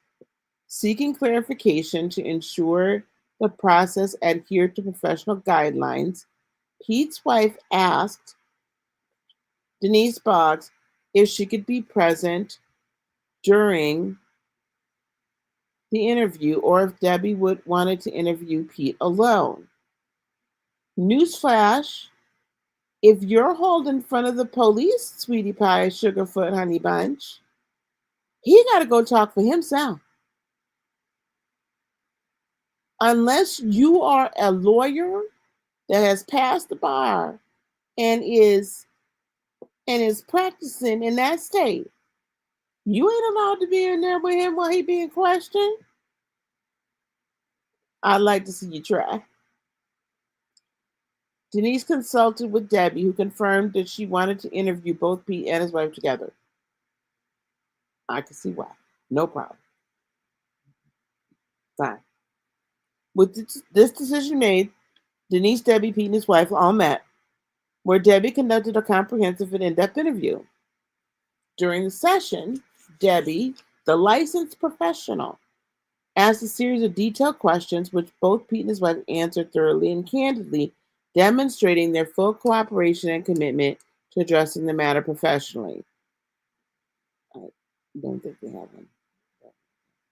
In the meeting, Debbie said none of this would hold up in a court of law, and it was her conclusion that nothing more than a big family mess fueled by years of jealousy, competition, and lack of relationship. After hours of meeting, Denise walked Debbie to their car, where they had a conversation. When Denise walked in, she let Pete and his wife know that she had quote unquote exonerated Pete, that Debbie had. Pete and his wife were glad to hear it and couldn't wait to put all this behind them. Pete's wife immediately texted Marcus saying the child psychologist cleared Pete, to which he responded, fantastic. Pete's wife replied saying she's got a ton of degrees and lots of experience. Marcus responded, excellent. I know that it's such a relief for both of you to have that kind of validation, to which Pete's wife replied saying, so now we've done literally everything that's been asked. It's such a relief, but we were both confident in the outcome because there's nothing to hide. Then Marcus replied, I agree, just don't. Marcus replied, I agree. Just don't contact the other four about it, as of course, Denise needs to be your defender and God. And don't post veiled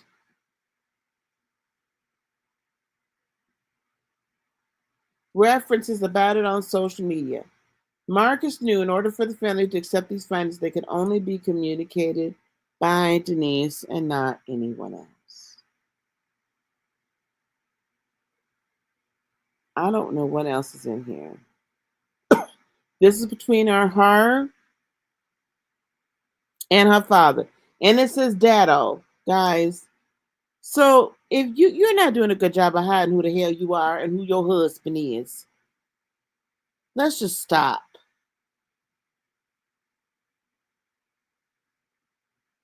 I mean, just stop it. Just come out and say the name. Pete asked Denise if they could obtain Debbie's findings in writing so they would have something to present her professional opinion, and Debbie agreed to do so. In the meantime, Denise was able to share with Johnathan and Suzy the counselor's findings. After that, Marcus planned for Denise to fly to Dallas to work on a path to healing. When Denise arrived in Dallas, Pete's wife sent her a text asking if she could share the unsettling incident that occurred during Johnathan and Suzy's previous visit to Denise's home, where the daughter unexpectedly undressed in front of Denise. Pete's wife felt it was important for the family to know that the same behavior was being questioned on the beach with Pete has also occurred in a different setting. Denise agreed to share the story, viewing it as a crucial turning point. This is the first time I'm hearing about this. I ain't heard nothing about this. I don't think Miss Denise even dealt with this. Can somebody please reach out to Denise to find out? I ain't heard nothing about this.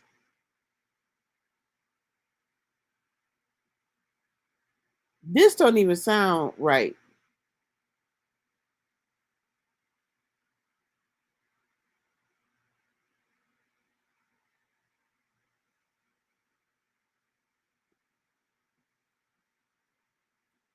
Okay, here we go. Ooh, guys, we're gonna be here for a minute. I hope y'all know where to go.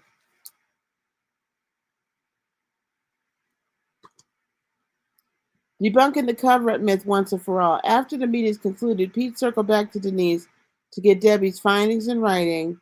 Denise said she would follow up. She ended up calling Pete and his wife back and saying that she was shocked because now Debbie was saying if they wanted something in writing, Pete would need to fly back to North Carolina for another interview. This does not even sound like Denise. You all need to watch these interviews with Laura Lynn. With both her interviews, we saw the one. I played part of it with Denise Boggs. This haphazardness is not Denise. So I don't know what stir she think we fixing to believe, but we definitely ain't finna fix this. Denise told Pete he was being paranoid and all of it was under the blood. That don't even sound like what Denise would say. And not that she's not a Christian, but that's a very charismatic Christian. Oh, it's all under the blood. I mean, I guess other Christians may use it. I don't know. She told Pete that his wife that they needed to move forward in unity, assuring them this would never come up again, and encouraging them to let it go. Trusting Denise's guidance, Pete and his wife decided to focus on rebuilding their relationship and took deliberate steps.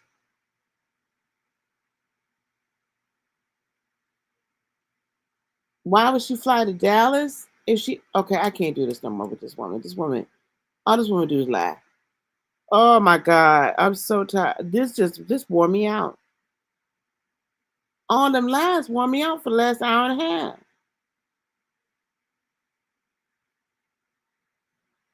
Y'all, let's watch this video. Let me take a second here. Do I think Jordy will step down?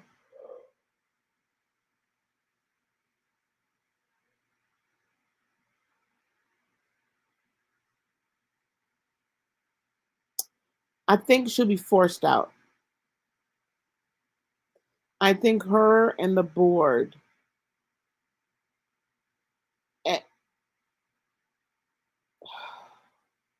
Now, I'm not trying to speak death over nothing. But my feelings, I think I said this before, Miss Barb. Jace, do you remember? Jace might remember. He might have been in here, or some of y'all might have been in here in one of my previous broadcasts. I believe Daystar is going down. Like literally going to get shut down. It may come back underneath Johnathan and Suzy. It might, or Johnathan and Suzy might not. I don't know, but Daystar as we know it is not going to exist very much longer. Daystar as we know it. I did say Daystar was going to get shut down. I thought I did. It wasn't the last one. I think it was the one before that. I don't see Daystar. I don't. That's not what I've just. That's not what I get in my spirit.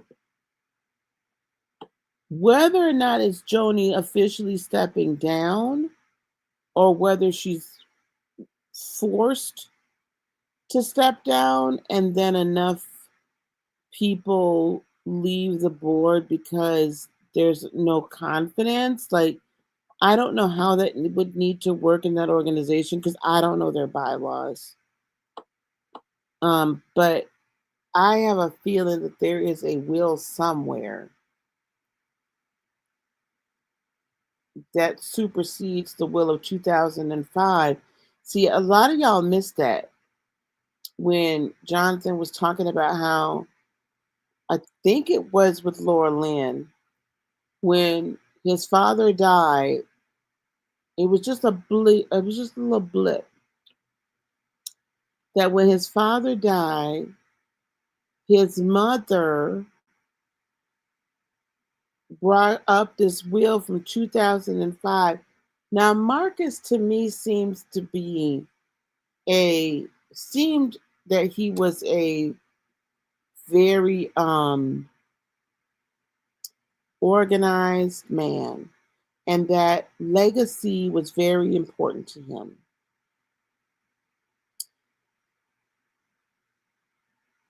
And I cannot see him.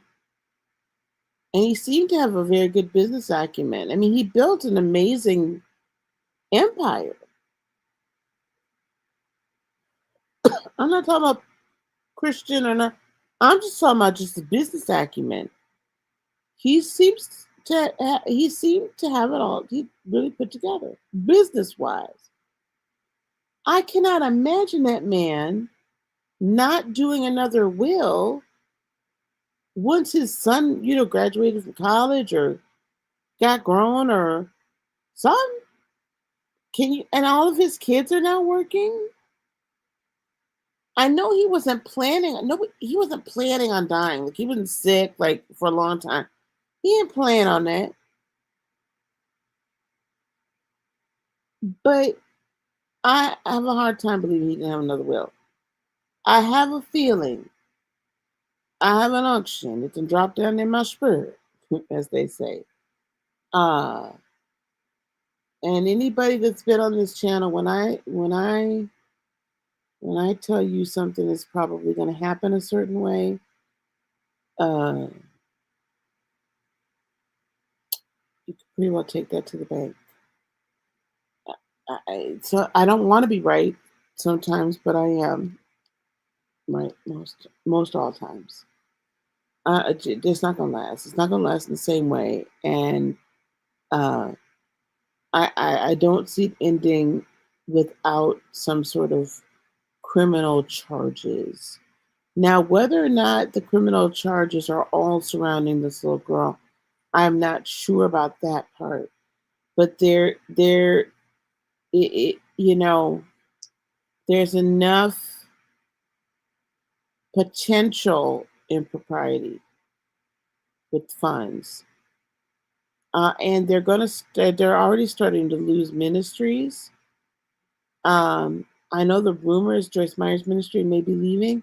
I would not be surprised. In fact, I'm actually surprised Joyce Meyer's ministry has stayed on this long, because Joyce Myers has very famously let people go for having affairs on her own staff. Like her own, if people on her staff had found out that they were having an affair, she's very publicly let them go. She was in a lawsuit. Ooh, how long ago was that lawsuit? It was a few years back. She was in a lawsuit because one person said, they got fired because they were having an affair and they felt that that was none of how they go business. But that's part of their contract. A lot of these ministries have very tight morality clauses, and you sign on to follow those morality clauses. So no, I don't think she'll willingly step down, and I'm not even sure that Daystar will even exist in its current iteration, which would be a shame because in some way, because Marcus and Joni did really work very hard to build it. The little girl was excited to go swimming, so she probably didn't think any further about not undressing. I'm just gonna push back a little bit. I've said this before. You know, I have a 6-year-old granddaughter. Um, and while she's very free, and of course, you know, we saw a bunch of other, you know, when we had her birthday parties and stuff, we had pool parties and stuff like that. There's not one 5-year-old girl that I've run across, and definitely not my own 5-year-old granddaughter, that, and especially growing up in this kind of very Christian, modest kind of thing, modest with your body situation, I don't go, they're not too hip and happening to be undressing, not even in front of their brother. That just was odd to me. Like, I don't know, something ain't right with that story. I think Rachel's quote unquote the favorite is now doing cover up for her mom. Absolutely, you gotta have all the narcs and all the quote unquote flying monkeys all got to get together and do the smear campaign because just Joni wasn't working. So now Rachel done trotted out and then did the podcast. I think it's Brother James or Brother John or something. Podcast. I don't know. This new information is way too convenient. Absolutely. She took a chance to pull everything apart. Rachel makes up information as narcissists or people have narcissistic tendencies do. Denise said, Rachel, oh yeah, we're going to get to that right now. Okay? We're going to get to that right straight now. Victoria. Rachel's post is smokescreen. Rachel's post, guys, I've dealt with this for years. I'm going to say it again. Hey, Miss Anna, how are you, honey? Ministry has dirt on each other. I heard, everybody knows everybody's dirt. But there's a few ministries out here. Let me tell you something. Joyce Meyer's ministry and Joyce Meyer's herself she actually runs a very clean ship. And I've been around a lot of them and know a lot of people in a lot of different ministries. Very clean ship. Very clean ship. There's others that they ain't very moral. There's others that are very moral, but I would say that they have theological problems. And there are others that, you know, they'll be very charismatic and all that. But I'm not one for, you know, what they call gay camps and things like that. I'm not one for that. I don't think that you should torture teenagers. I don't. I don't think you should torture. And there's not one of those stupid camps that I have heard truthfully that can say they truthfully do not torture teenagers. So everybody does have a different amount of dirt.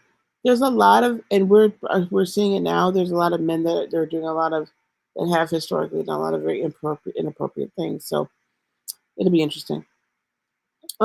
So again, guys, what you're seeing with Rachel, what you're seeing with Joni, especially with this post that Rachel's doing, this is classic smear campaign by a narcissist or someone with strong narcissistic tendencies. It is my opinion that Rachel and Joni and, you know, Jimmy Evans, and I haven't really seen too much of Doug, so I can't say Doug's doing this because I ain't seen the man, so I don't know. All those people, all those board members that were on there berating Johnathan, you know, they're all under this hypnotic kind of narcissistic kind of spell, if you will, but they're all drinking from this like cult Kool-Aid. They're narcs through and through. In my opinion, my humble opinion. And so because of that, they do not like it when you discard them. The narcissist hates it when they are discarded, meaning that you escape from their clutches. Okay? And what they do then is they will launch the nastiest, ugliest smear campaign. Do not be surprised if they begin to trot out old friends of Johnathan and Suzy. Don't be surprised if they find some people at Daystar that are willing to say that Johnathan and Suzy were just, they were just so terrible to work for, and Suzy especially, because they know they can't come out and say too much about Johnathan. But they can say a lot about Suzy, because I'm not sure what the ethnicity she is, but she darn for sure ain't Caucasian. So they could come out with the, she the crazy one. I don't know if Suzy is Latina. I don't know she's what. I don't know where, but she ain't Caucasian. She ain't one of them. So don't be surprised if because they're trying to paint her as the crazy person. Is she Indian? For real?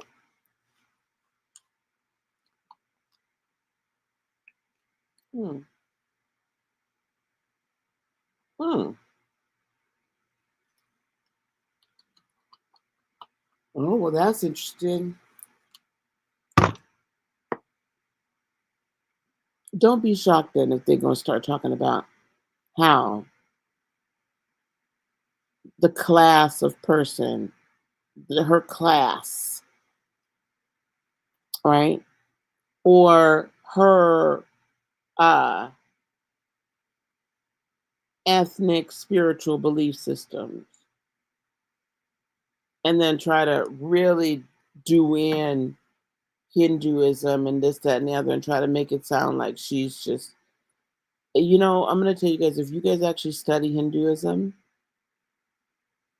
and you really meet some actual devout Hindus without judging them because they're Hindus, you're going to find that they're some of the kindest, gentlest, most loving, and non judgmental people that actually exude much more of a Christ like behavior than a lot of Christians I know. I hate to tell you, but that's the truth. I don't hate to tell you, that's the truth. I don't trust the NAR group. I'm not sure the Prosperity Camp. I grew up non-denominational. I grew up listening to Kenneth Copeland, Kenneth Hagin, Marilyn Hickey. I told y'all this story before. I grew up in the Prosperity Camp. There's a lot of very good teaching from the Prosperity Camp. There's a lot of very good teaching from the Prosperity Camp. The problem is the greed. The problem is the greed. The problem is that they begin to believe their own press. The problem is this misappropriation of the Bible, of the principles of the scripture, and of the true meaning of the scripture without the control and oversight and oppressive nature of the application of present day scripture. What we know today as Christianity is a cult. It is not the energetic, yes, metaphysical, yes, energetic, yes, spiritual truth that it was meant to be. Some actually need assistance to get away from. Yes, that's very true. The men, Pete and Doug, sitting low, and the women are in full armor. Yeah, well, listen, they know they better sit their hands down. This, honestly, for neither one of them has a blood right. They don't have a right to fight because this is not their bloodline. So they actually don't have a right to fight.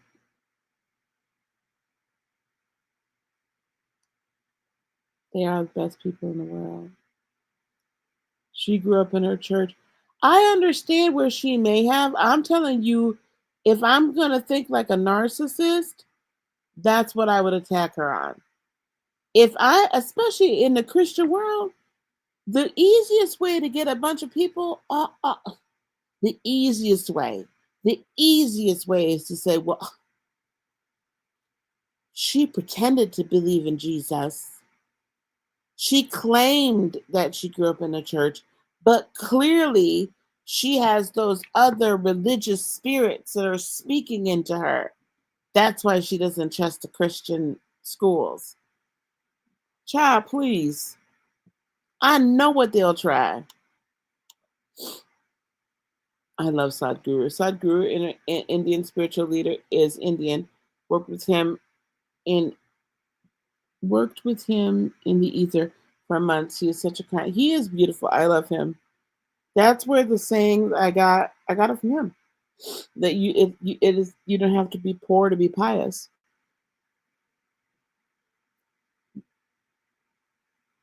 Yes.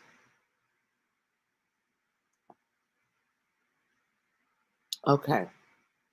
Y'all ready for this video? Oh, I hope my computer holds up. Hold on, guys. Ooh, child. Sorry, gang.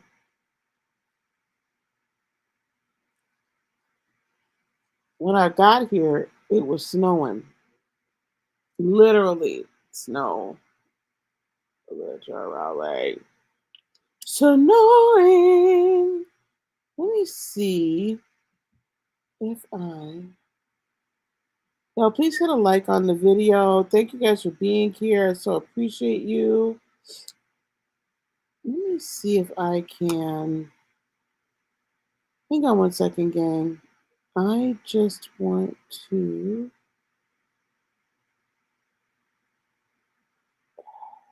I'm gonna see if I can use my phone as my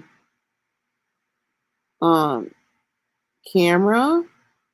So I just need to put a link here so that I can maybe use it as my camera.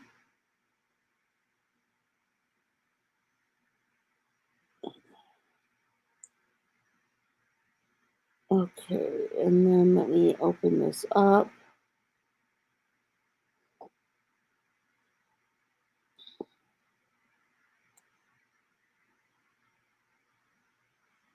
Okay. Set.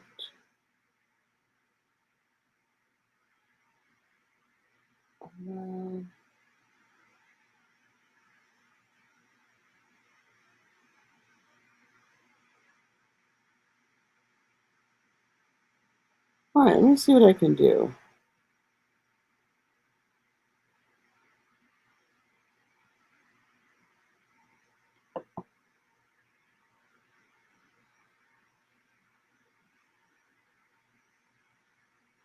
Back triple camera. Okay.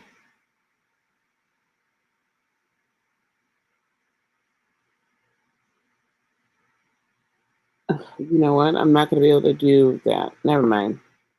All right, we're going to use my regular camera. So hopefully, gang, this is going to be okay. I hope this will be fine. All right, you guys ready?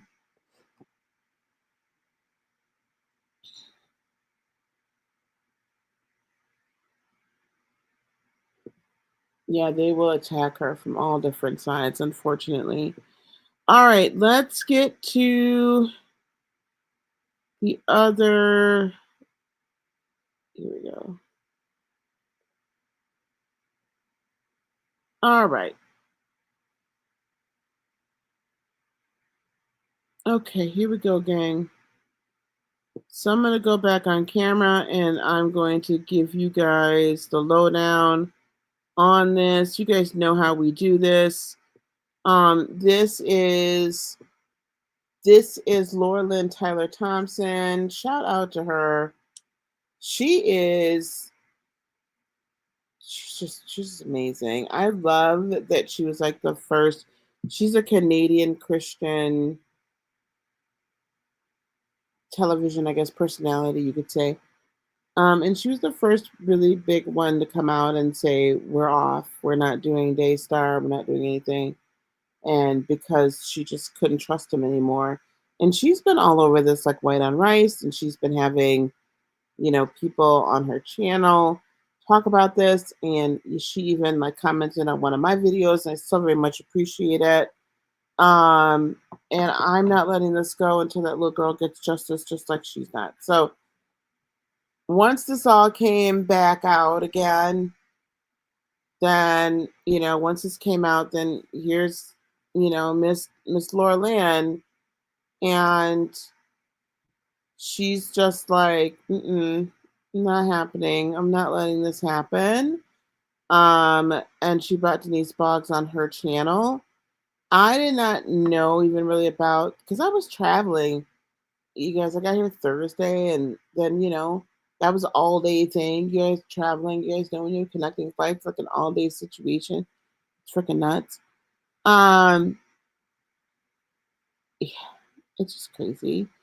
And so it was all the thing, and then here we are, and so I really wasn't paying attention. Like, I've been having fun with my grandbabies, my son, and my daughter in love, and just I've been really enjoying life, just enjoying life.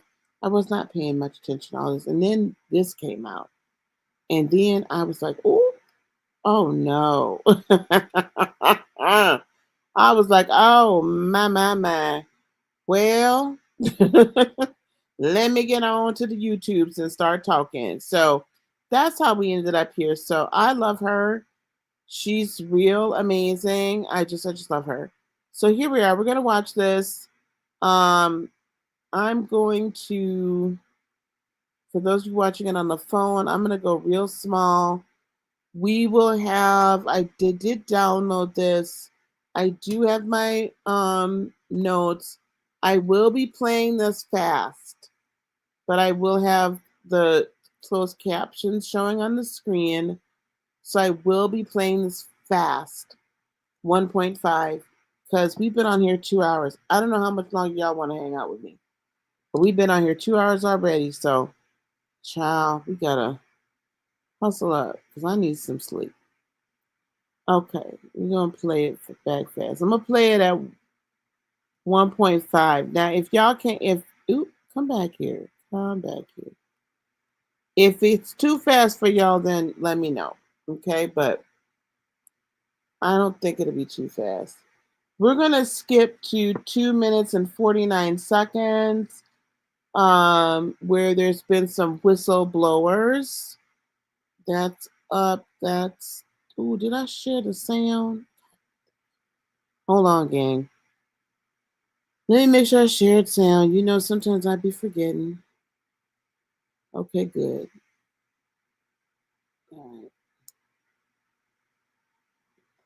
All right, we're going to go 2 minutes and 49 seconds.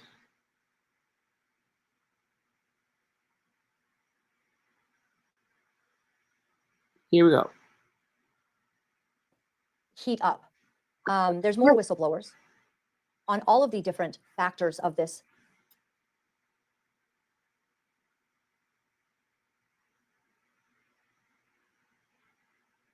epic story.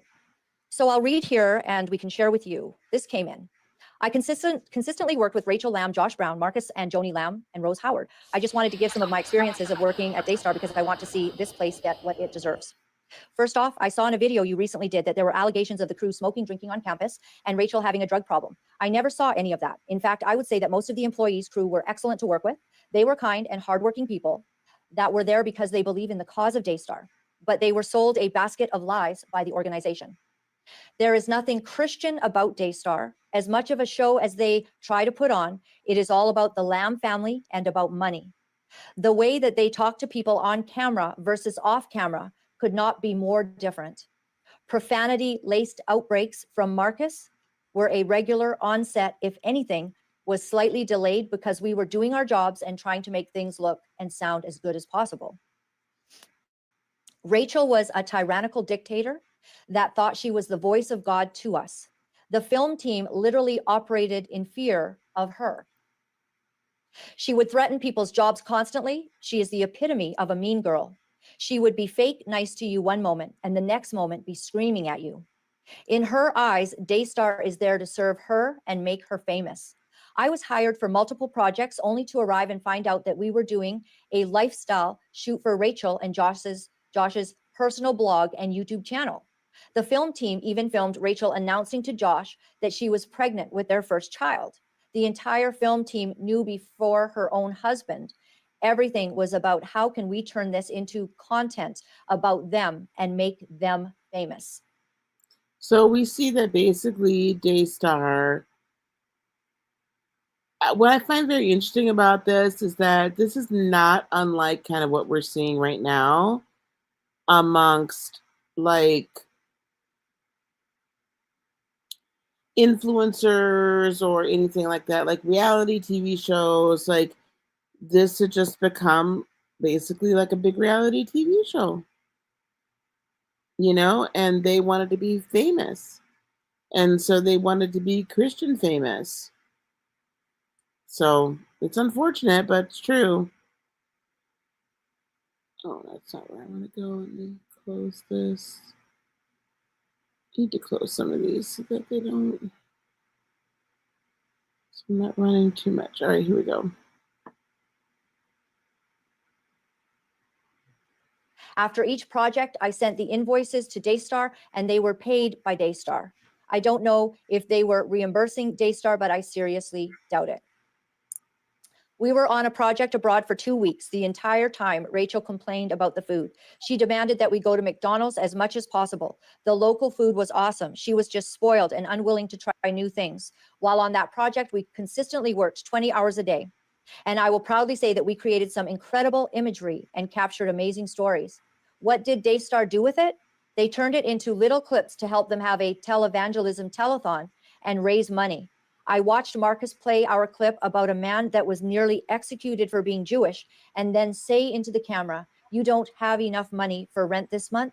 Send us $1,000 on your credit card to help these people around the world and watch how God helps you." I was appalled. I told them after that I will never work for them again. They are evil. Josh always gave me the creeps. He was always trying to hug every woman in the building. He just came off as a slimy, too polished fake. This is just my opinion. I honestly got the feeling that Josh was married to Rachel because of the opportunity to be part of the Daystar empire and the money that came with it. I didn't work much with Johnathan, Rebecca, and JW, but they were always kind to me and the crew. Johnathan especially was a normal person compared to his family. What's funny is that I always thought that Johnathan wasn't very good on camera, but I now realize that's because he isn't faking everything the way that the rest of the family is. He isn't always in character. He is simply a humble man caught in a terrible family. Okay, so that's an excerpt of like one of the very many whistleblower emails, people that used to work with them, know them, so on and so forth. Mainly people that used to work at Daystar. So I have a feeling we're going to be getting more. I'm hopeful that we won't be getting more like inappropriate things with children. I have a feeling because of that commentary about hugging all the women and being a creep, we'll probably see that.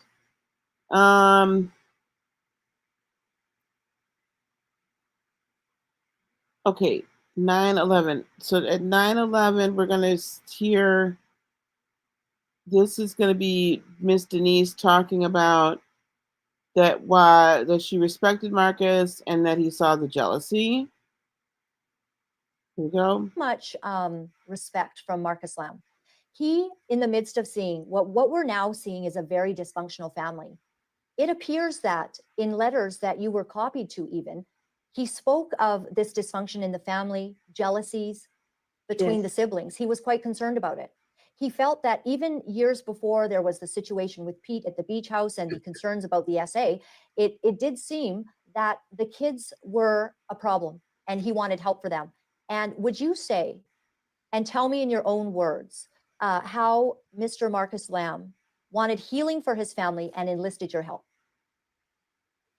Yes, his heart was truly for his family to be healed. He knew that there was a lot of tension, a lot of jealousy, competition, all of that going on. And so when he asked me to come, he said that he wanted me to meet with each one individually and just to hear their heart. If what are they holding on to? Why is all of this jealousy here? And so I did. I worked with each one individually and was able to get to a lot of where the pain was, and in a family where all the children had grown up with Daystar just rising higher and higher. And so, of course, there were some things that had affected them. And so we started working through that. And so now we're going to move into the place where she's talking about Rachel's jealousy of Johnathan. And so, is it fair to say that what I'm hearing from whistleblowers, and I read out a letter yesterday, that and Rachel Lamb, the difficulty between Rachel and Johnathan has shown itself in numerous ways. People have stated that there was jealousy. Rachel has been known to have said to her father, "The only reason that I won't be running Daystar is because I'm a woman." Have you heard of that? Yes, she wanted to be the one. She did. Yes. And so, yes. Yeah. And so these were kind of the concerns that the family dynamics that were going on. And it is being revealed that, that Rachel's issues and her difficulty is quite consistent with numerous reports that I'm hearing. Okay. Now let's start getting into it. So the next, okay, we're going to listen now to, remember guys, I've been saying to you all this time about how I feel, it's my opinion that Joni, and maybe even Rachel was in on it, but that Joni really kind of stole Jonathan's birthright from him. And there's been this kind of, if you remember Joni's interview with Marcus Rogers, she made the comments repeatedly about how, that Johnathan wasn't ready, that Marcus Lamb had said before his death, like, you take it over, that she felt that all of this was because Johnathan wanted her spot and blah, blah, blah, blah, blah. And so to me, that's more of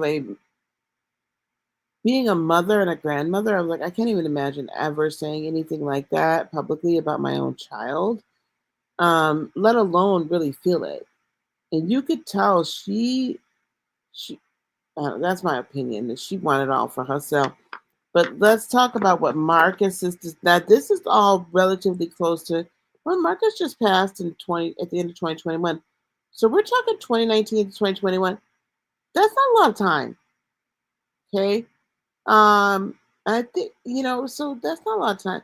So I feel like Miss Denise has really got a good ear for this. So let's listen to what Marcus had instructed her to do, Denise to do, in regard to Johnathan.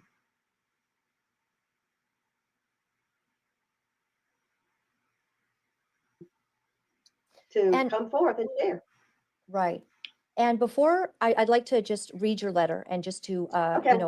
to see where we were at, because I think what was happening at this time is Marcus had passed, and now the kids were up in arms about, they weren't in approval, is my understanding. There's in the record is already that the kids all were very uncomfortable with Doug Weiss.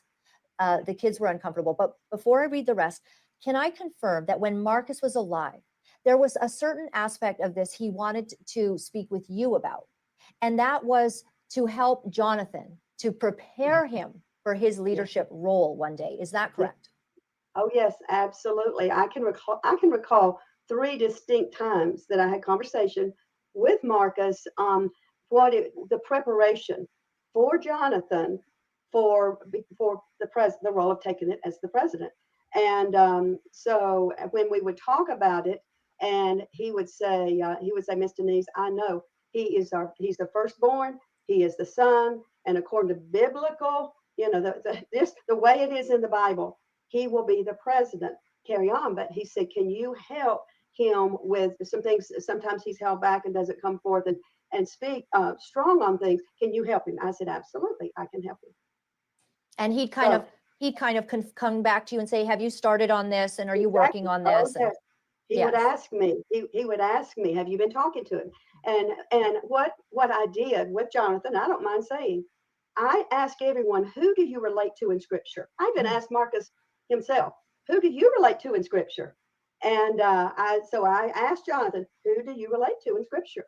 And so once, and Johnathan said, oh, that's a good question. Okay. And I said, I want you to press into it with the Lord, because who God's called you to be, then you need to study that person in scripture of what their purpose was and how they carried it out. That's so, beautiful. And Marcus would question me. He'd say, okay, did you talk to Johnathan? I said, absolutely, I did. I'm just going to say something here, guys. This is just don't get upset at me. I don't want y'all to get upset at me. When I hear this, it's interesting because I used to teach along these lines back then. And when I hear this now, it's troubling. If we believe as Christians that God's called us to be ourselves, that we were anointed and appointed for such a time as this, that we were equipped with everything that we needed to be equipped for the purpose and the plan and everything that God called us to, even before we were born, the conversation that we had before we were even in our mother's womb. I know a lot of you may not know, but there are quite a number of spiritual practices throughout the centuries and the millennia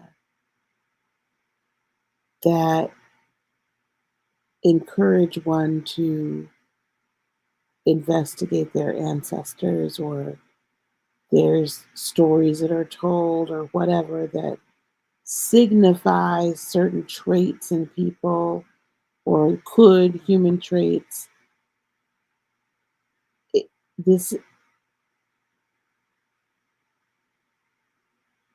However, it doesn't go so far as to denigrate or reduce your own individuality. And I understand the why and how, but just the same way that I'm encouraging people to stop with this, Dave was just overcome with the spirit of deception. Dave was overcome with the spirit of Jezebel. Dave was overcome with the spirit of Saul. And Dave was overcome with this, that, the fourth, and the fifth, and the spirit of lust and fornication to get him over them.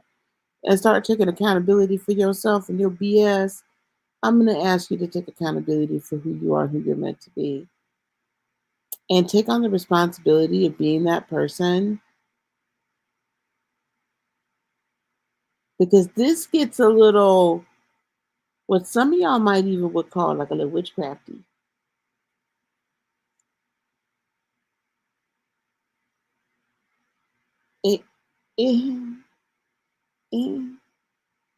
But if we begin to take accountability for who we are, and we begin to love and honor who we are, and who we are divinely, and who we have been appointed to be, and what our purpose is, and take responsibility for growing into that person, I think you're going to find that you'll find your own voice and the voice you were given and gifted and meant to use a lot faster. And it's going to be more effective because you ain't trying to use Jeremiah's voice. You're using your voice. You ain't trying to use Joshua's voice. You're using your voice with your frequency and your input and your output and everything that you are creating, co-creating on this earth in concert with the living God. All right. That's just my humble request to y'all today. Okay, here we go. Now what we're going to do is we're going to go to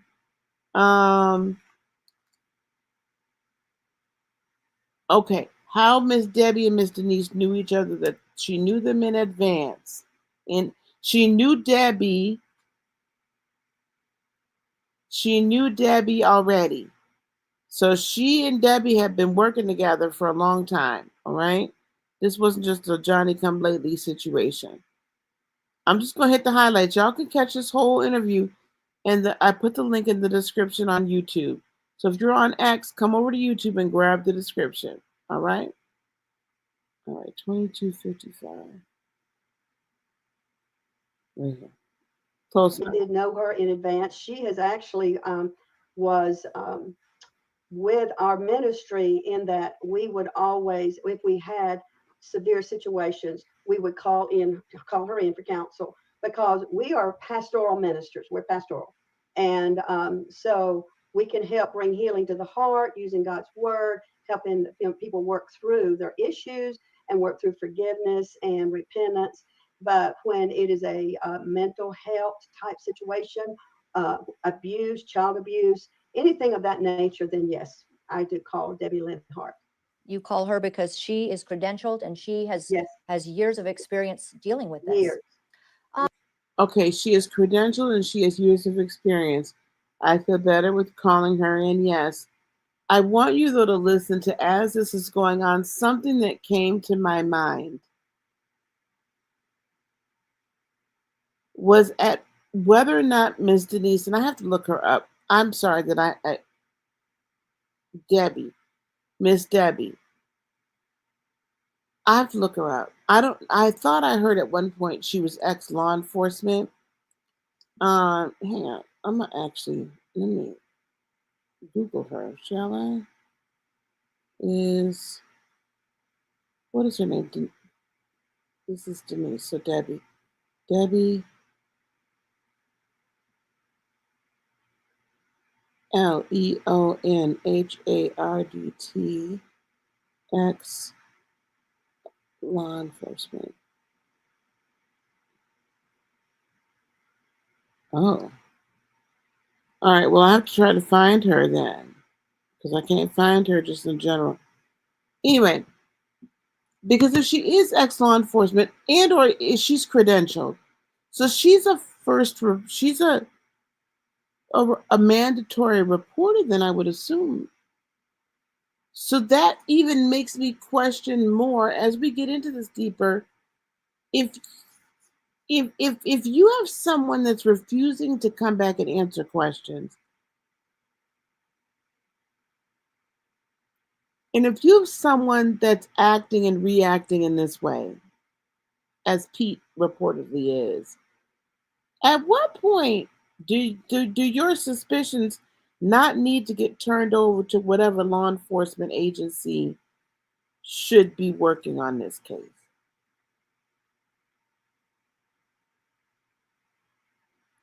I'm just saying, and I'm not even faulting them for none of this. I want you to hear my heart. I'm not faulting them for any of this. I'm just simply saying I feel like that people were in over their heads. And or somebody back in 2021, other than John and Suzy, should have been reporting this, and not just, we're just going to keep this in the church, and we're just going to keep this in the ministry because we don't want to embarrass anybody. We don't want nothing. We don't want to, but we have a child at stake. There's a child at issue. There's a child that has potentially been harmed. And so that everybody, yeah, okay, fine, the family needed to heal, but that child needed to be sure that that child was okay, and that if someone had harmed that child, that justice was served. And I think when we have these pastoral type ministries, to me, it just is code for, we're going to sweep this. We're the fixers, right? We're the church fixers. And I'm not, and again, please don't get me wrong. I think that I'm glad that pastors and others have people like Miss Debbie to come to. or Miss Denise to come to. But I do think that there is a point at which we have to start taking the responsibility to report things when it does not feel right, so that someone that is even more qualified than us, especially when we have children or vulnerable people or even adults, in play. This is how things like the Hillsong, I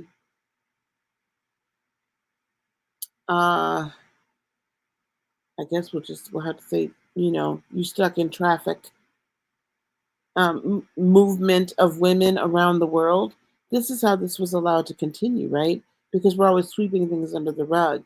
This is why there's so many organizations and church organizations that have child SA, because we sweep it all on the rug, or goes under the blood, or we deal with it internally and pastorally, and then somehow, and they didn't clear Pete in this case, but somehow, somebody get cleared.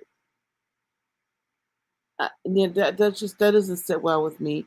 Yeah, I just think that for all people, for everybody's, even me, from my own protection, if something like that comes up, I have to report it. Even if I'm not trying to protect a child, I have a duty, right, to report it. That's just my feeling on it. I mean, y'all leave me some comments. Let me know. Okay, are we where we want to be anyway?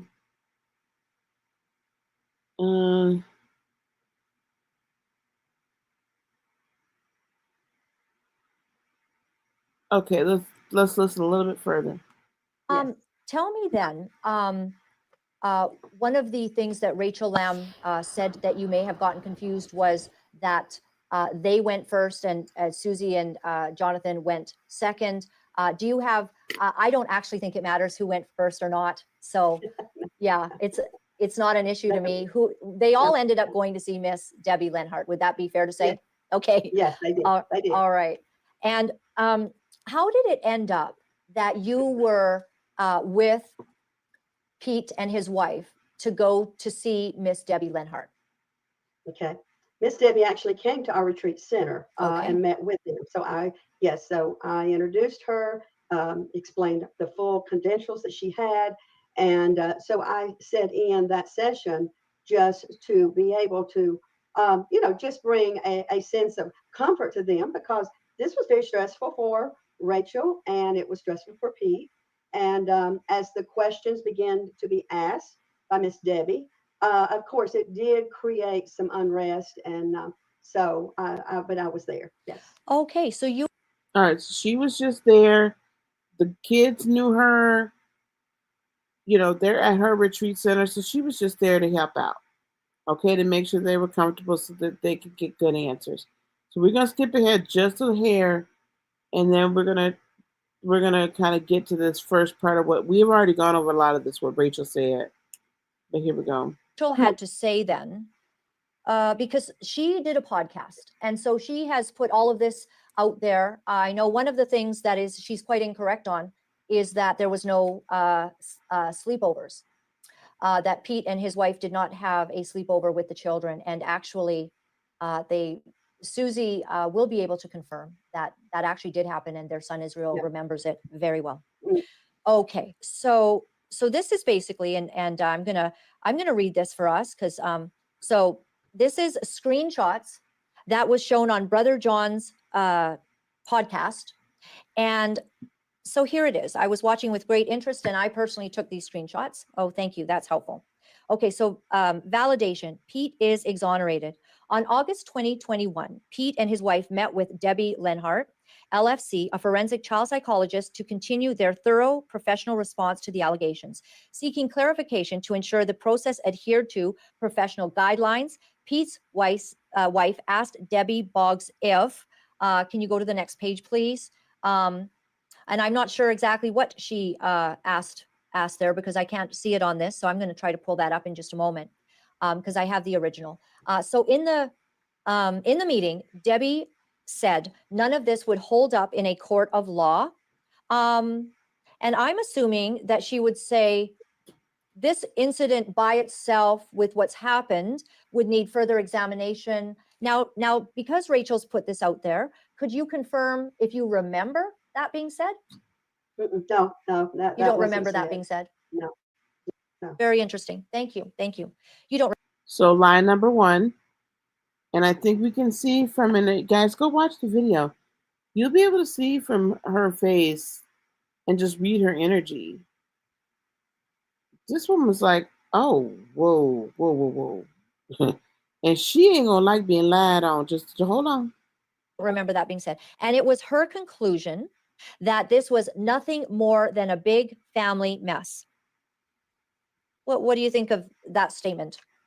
I do remember Debbie saying this is, and the only way that it can be resolved is for the truth to come forth. And that's why we're here today, is to ask questions. So yeah. Okay. Yeah, so that's, yeah. Now, Rachel goes on to say that, so nothing more than a big family mess fueled by years of jealousy, competition, lack of relationship. And that seems to me, Miss Denise, that goes to our former conversation, that there was these jealousies that were in the family, and that Miss Debbie was acknowledging that there's a long history of jealousy, competition, and relationship trouble. Okay. Yes. After hours of meeting, so this seems like this was a long meeting. Denise walked Debbie to her car where they had a conversation. Can you remember doing that? Oh, yes, I remember clearly. Yes. Okay, very good. So we're all good so far. Some things that are not really, in your memory of what was said, but you did walk her to her car. When Denise walked in, and I think she's saying that after you returned from the conversation with Debbie, when Denise walked in, she let Pete and his wife know she had exonerated Pete. Did you say those words? Absolutely not. No, absolutely not. No.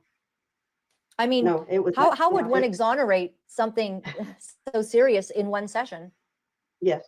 No, and see, the problem was that it was a long session because Debbie would ask questions and then Rachel would answer them. And so Debbie kept trying to have questions that Pete would engage in, but that didn't happen. And so that was the conversation when we went to the car. She said, I wasn't even able to do a thorough investigation, assessment. She said, because he didn't really answer one question himself. She answered them all. So she said, I can't do anything. Okay. So, all right. Wait, let me see. Now, when I went back in to the house, of course, they were very stressed because, oh, what's this going to mean? What's this going to mean? And so I was just trying to really, I was concerned for them, and because there's no closure here at all. And I was, in a sense, trying to just say to them, I know this is hard, but you've got to realize that there's going to have to be another or maybe two more of these in order to get this settled. And I was just trying to kind of bring a awareness to them that this wasn't all there was. I mean, they're all upset over, of course it's stressful over what they had just gone through, but it wasn't the end by no means. Okay, we're gonna stop it for a second. If I'm gonna give you my 2 cents, and again, this is my 2 cents.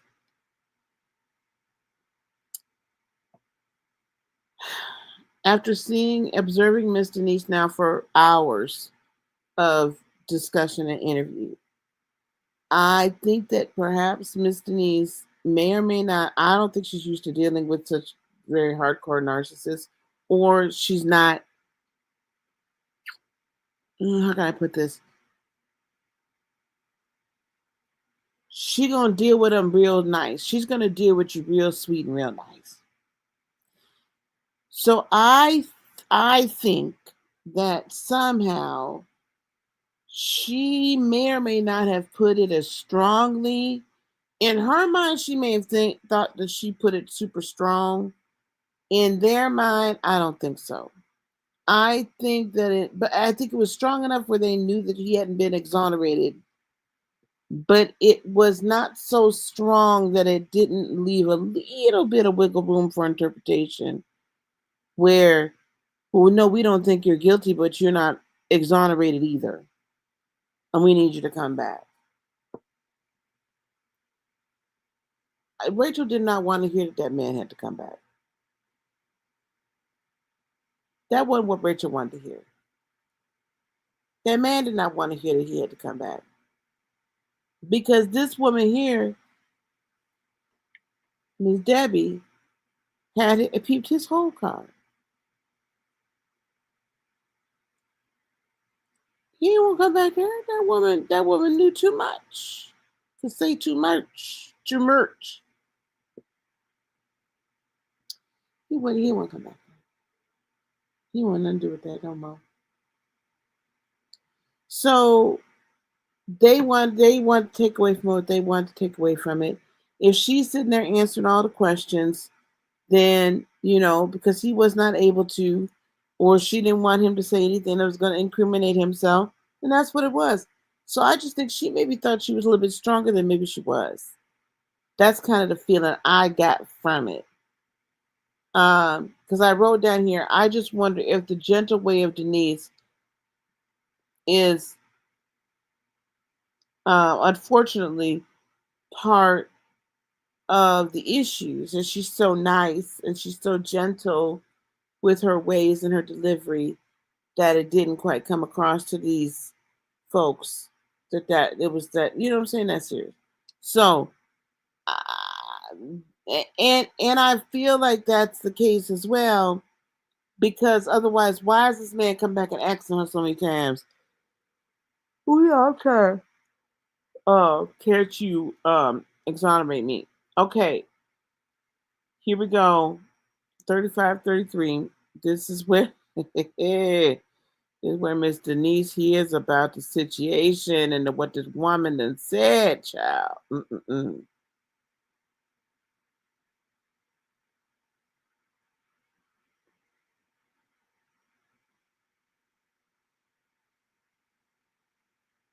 I believe. Pete kept coming to you to Yeah, say, yeah. can you clear me? Why would Yes. Pete keep asking you that if he'd been exonerated? Yeah, I know, that's right. I know. Wait, He wasn't exonerated.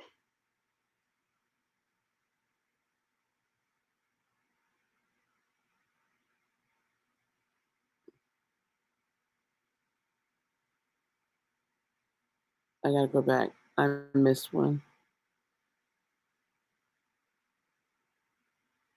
Yes, absolutely. Yes. Of course, we know the wife was very upset, and that's why she was anxious and answering questions in the session. But I had no idea that by me trying to kind of calm them down a little bit and tell them what's to come, that she was, I guess, thinking, oh, everything's okay. And then she goes and texts Marcus. I had no idea she had texted Marcus. I had no idea that she had text. And even when they were ready to leave, I stood there with both of them and I said, now, you know, nothing was settled here. Nothing. So I even said it again. So I had no idea that the text had been sent, actually, until I read this. Right. You didn't know about any of that. Yeah, I didn't know. And so so here's where the cover-up is. Do you see that? Yeah. Yeah, here's the cover-up. So takes it on herself to say everything's clear. Miss Denise, correct me if I'm wrong, but when you were here last, you told me that 3 times, I believe, Pete kept coming to you to say, can you clear me? Why would Pete keep asking you that if he'd been exonerated? I know, that's right. I know. He wasn't exonerated.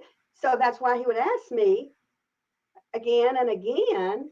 And I kept saying, Pete, I can't. You have to come back and you have to meet with Miss Debbie Linhart because she's the licensed professional counselor. I'm not. And and he even said, well, if you put it on a professional letterhead, it'll count, won't it? I said, no, I can't. No, that won't work. I'm not licensed. No. And so he actually said that, well, Miss I'm not Denise? coming back. He said, but if you put it on professional letterhead, this could work. which would Yeah, it would be a work. I said, complete no. lie. He was asking Yeah, you I said, to "No, I can't participate do in a that." deception, would you say? Right, right. And I know. I That know. would just be And my thoughts. so then, Okay, I'm gonna break here too. This is where some of y'all might fall out with me, but I love you. I'm not going to, I can't clear Marcus. And this is why I can't clear Marcus. We've already heard now multiple times he brought Denise in because he knew his kids was acting a fool. And he couldn't control it. He knew the family was fractured. He knew the family had issues. Pat, you took the words right out of my mouth. You took the words right. This is why I can't clear Marcus from this. I don't care. Let me tell y'all something. Pat says, so why didn't Marcus Lamb speak with Denise after the counseling session of Pete? Surely he would, even though Rachel sent the text to him. That's why I can't clear Marcus. Y'all, let me tell you something. I don't know how many of y'all have kids. I don't know how many of y'all have grown children. I don't know how many of y'all have raised these grown children. You know, they're probably millennials. Maybe some of them are Gen Xers. Maybe some of y'all that are watching me here. I don't know. But those of us, I'm just going to talk to my fellow Gen X parents that hopefully y'all raised your kids like I did mine. I did not let them just get away with anything. They had to take accountability and responsibility for their actions. I was not one of those people that I didn't believe in participation trophies. I didn't believe in, you could just blame it on Johnny and Susie and Joseph and, James and Jack and Jill. You couldn't, no, you had to have your own mind and you came with your own thoughts. You took accountability for your own actions and your part in them. And you took accountability for the choices that you made.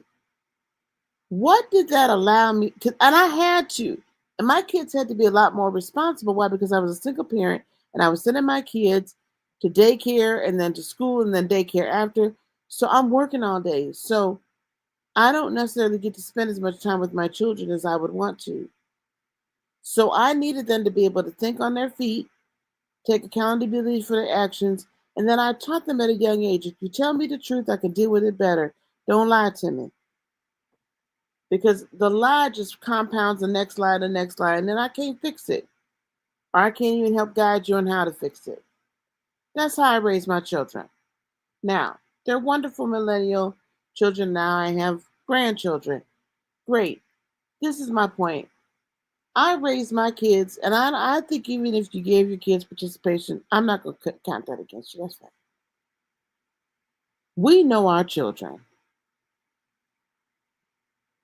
A good parent knows their children. Marcus Lamb knew his children. That's why he brought Denise in. He didn't bring her in just because he liked her ways and the kids needed a grandma or an auntie. He brought her in because he trusted her and he knew she was going to help straighten these kids out and that his kids had problems. And he probably knew which one or ones had the biggest problems. We know our children. We know what our children will do, what our children won't do. Pete is not a child of his. Pete's not his blood, but he know his daughter. He know his daughter. He know both them gals, as they would say. And he know that boy of his. And he had Miss Denise trying to help that boy man up a little bit. Be a little bit more forceful. Okay? And I've watched him actually, once he got off underneath his mama, I've watched him mature to that level, which I love. I love how he's coming out. I love how he's taking charge. I love it. Because he's becoming the man I think his father always honestly wanted him to be. But we know our children. There is no way on God's green earth that I'm going to take the word of Miss Rachel at face value. Also, there's not covered in here, but when I went back and I listened, and what is recounted both in the Julie Roy's report and on every podcast appearance that Johnathan and Suzy have had that they've talked about it,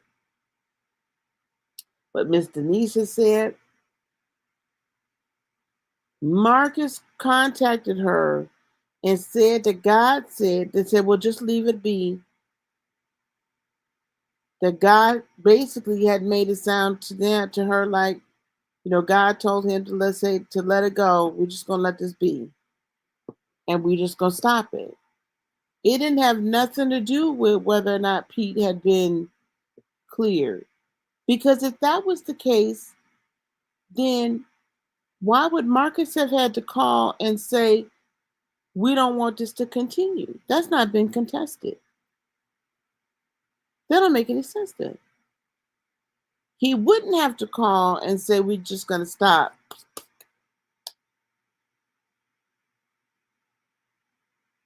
That wouldn't be it.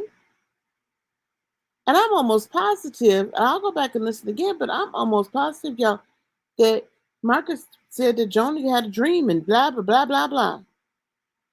And the good Lord told her.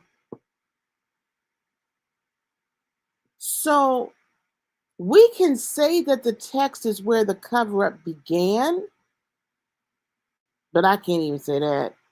We can say that the text gave Marcus leeway or permission to continue with the cover-up because now he had plausible deniability. Now, not only has his daughters claimed that these women cleared him, but then he's got his wife, who's, the voice of God, telling him that she didn't have a dream or something. I don't know, God told her somehow that the man ain't do nothing to her granddaughter. He's got plausible deniability now. I can't clear Marcus. This was the decision he made to continue the cover-up. Now, y'all can give him the grace if you want to. That's fine. See, I'm not a part of the church. Y'all really, honestly, should be the ones looking at this with a little bit more of a discerning eye. And I'm not trying to speak ill of the dead either. I'm just calling balls and strikes. This here's a strike. I can't clear him. I can't clear him. You didn't come all this way with Miss Denise just to now just be like, oh, I'm just going to take the word of my daughter, who, by the way, I already know is insanely jealous of her brother, feels that the only reason her brother's going to get the presidency is just because of his gender and his birth order, which I'm not going to, on that one, I'm not going to disagree with her, because I think the best person to run it should be the one that's running it. It is not always the one that's got male genitalia. Now, that might be a little bit too much for some of y'all. But the business of Daystar, not the church moral side of Daystar, the business of Daystar, she probably would have been better because she's a shrew. However, I think because of what Marcus said about his son, he looked at Johnathan as the only person in his family that could redeem the Daystar and restore it back to its first love and its original purpose, and bring morality and love and light and bring God back into Daystar. That's what I honestly believe in my heart of hearts. Marcus Lamb. I don't think Marcus Lamb thought that his wife could potentially do it. And maybe because if we're going biblically, then technically, Joni shouldn't be running it either if y'all want to go by y'all strict Bible verses, right? Am I right? Am I wrong? She shouldn't be running it either. She done stole her son's birthright according to the Bible. That's the Bible I read. Now I don't know. Maybe the Bible y'all read ain't the same.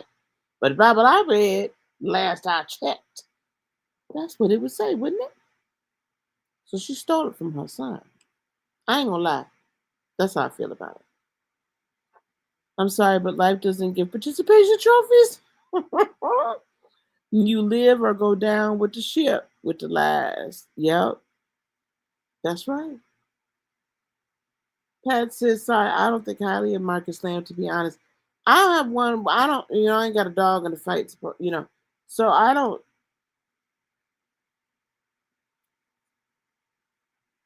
But I can't, a lot of people are like, oh, see, we see. This is the other thing, y'all. This is the other thing. Let me ask y'all something. Ooh, I'm going to get in trouble for this.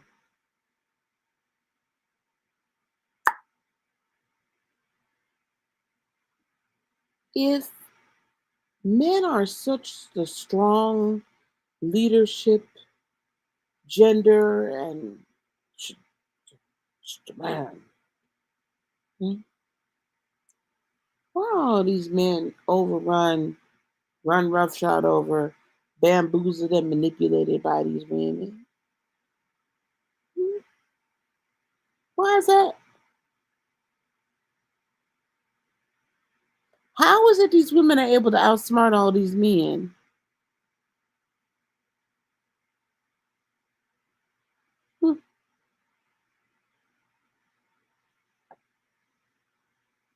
Inquiring minds want to know.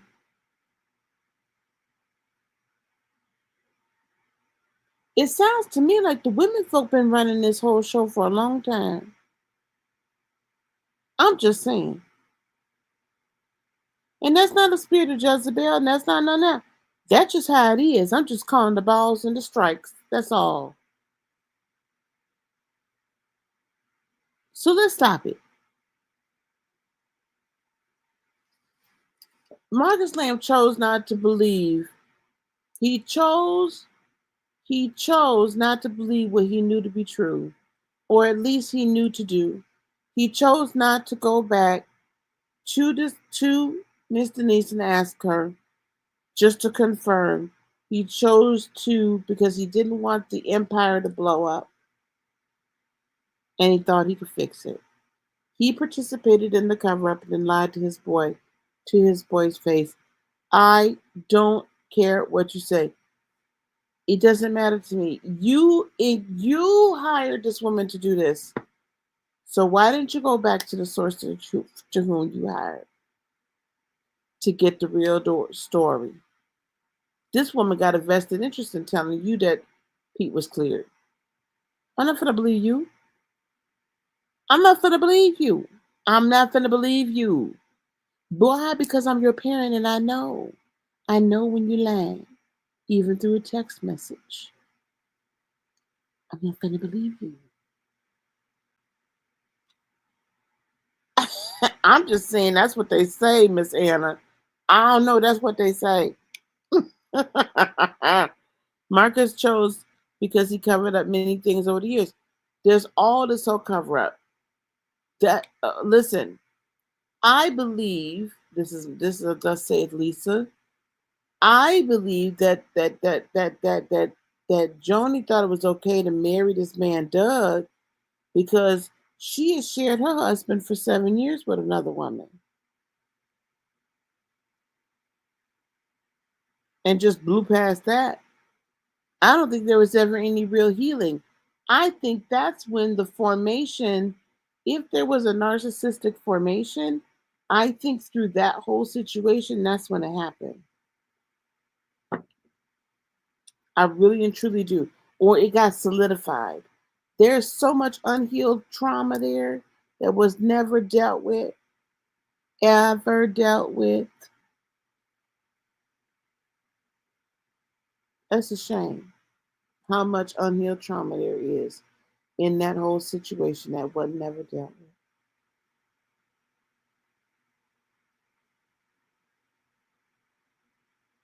So now, so listen.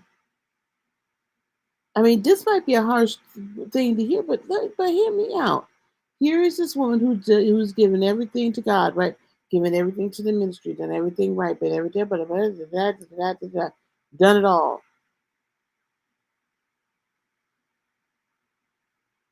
And her husband, this supposed, which please, can somebody also please explain to me why just about every amazing or man of God after God's own heart, why are they all cheating on their wives? Why are they all having affairs? But they're a great man of God. Why is there a high praise of David who literally graped his general's wife, and then when he graped her enough times and she got with child, brought the man from the front lines and said, "You need to go sleep with your wife and go whatever." And he was like, "Oh, I can't do that. This is my honorable man. All my troops are, they can't sleep with their wives. I'm gonna sleep right here." And then ends up sending the man he went on the front line, but sent the man to the front lines for the purpose of the man getting killed so he could take this man's wife. How is that a great man of God? Y'all got these wild double standards that I never understood double standards when I was in the church. So I definitely don't comprehend. Now I'm not going to let it go. So what I'm trying to say is this. Here this woman is giving up everything. She's done all this. She stood behind her man. She stood by her man. She gave it all up. She was the dutiful wife. She didn't say nothing. She did what she had to do. She raised these kids. She had these 3 kids. She raised these children. Everything going on. And here this man has cheated on her for 7 years. Not just one. Not just they cheated cheated on this woman with another person. Had a whole. That's a relationship. That's a whole outside relationship, y'all. That's longer than some marriages last. You understand what I'm saying? And she forgave all of that. And had to go on and sweep it underneath the damn rug like did nothing happen. What do you think happens to a woman's psyche or man and their heart? Do you not think that their heart would not be hardened by that? Have any of y'all ever been cheated on? Have any of y'all ever been? If you've ever been cheated on when you're in a committed relationship or a marriage, that is the most hurtful. That is, man, especially when you're following and doing everything that's required of you and more. And it's still not good enough for your funky behind. And you done took your tail out here and you done embarrassed the mess out of me, sleeping around and all this person and that person and all y'all people knew. Do you understand what I'm saying? So why am I saying this? I want y'all to really grasp how this woman's psyche got to the place where it's at. And how Marcus's psyche could have got to where it was at. Because you don't stay married after a 7-year extramarital relationship. Not an affair. An affair is a different thing. This is an extramarital relationship. You might as well have said he had a whole sister wife, unless she didn't know she was a sister wife. You don't get to stay in that relationship without giving up basically your headship over the situation. I've seen it. Your phone ain't yours no more. Your emails ain't yours no more. Ain't nothing. And every time you say you look at me cross-eyed, I'm gonna bring up the fact that you had that relationship. That's just how it's gonna go. It's gonna take a long time for that to just go away. And from what I hear, word on the curb is they wasn't no more. They wasn't no more doing no nothing. They was not a married couple. Do you understand what I'm saying? So this is how this psyche can create. So now she feels like this is what she's owed. I'm not saying it's right. I'm just trying to help you to understand how this could occur. Marcus chose to believe what Rachel said and chose not to contact Miss Denise and confirm it. He chose to still be part of the cover-up. I'm not giving him no grace. He knew his kid. He knew his daughter. He knew his daughter. He knew all three of his kids, and he knew that girl was lying and the truth wasn't in her. My opinion. My opinion. History of cover-ups. Well, CPS has been contacted recently. I think recently. They didn't involve CPS the first time. Yeah, it takes a very long time to heal. Joni probably thought that she finally could have what she wants. Come heck or hell or high water. Due to her embarrassment, absolutely. With Marcus's, we're gonna call it a relationship because I think he only with one person. But anyway, he had his relationships. They don't go to rich people's houses. They are investigating it now. At this point, I will say CPS does go to rich people. It takes a lot. They don't go to their houses as quick. However, also this group, especially in the Christian community, now this is not even just rich, because I know a lot of people I know too many Christians, pastors of small local churches who basically were able to cover up incidences within their own families, just simply because of who they were, not because of how much money, but because this police officer or this person went to their church. It was all the proper things were not taken, or if there was investigation, it was kept very hush hush. And I know that personally. Not because I covered up anything in my house. I'm just saying I know of personal situations, of actual situations.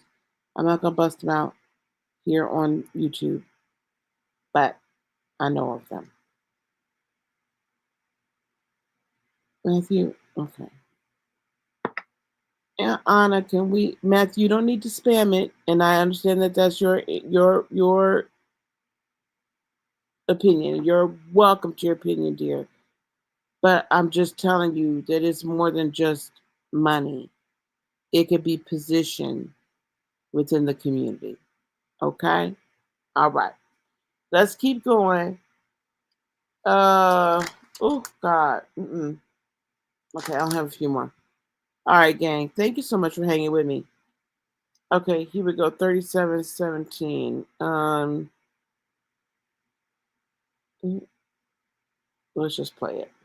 I was going to say one more thing, and I just dropped it, but I told him I couldn't do that. Oh, and so I said, you will have to come back. And he said, no, that was grueling.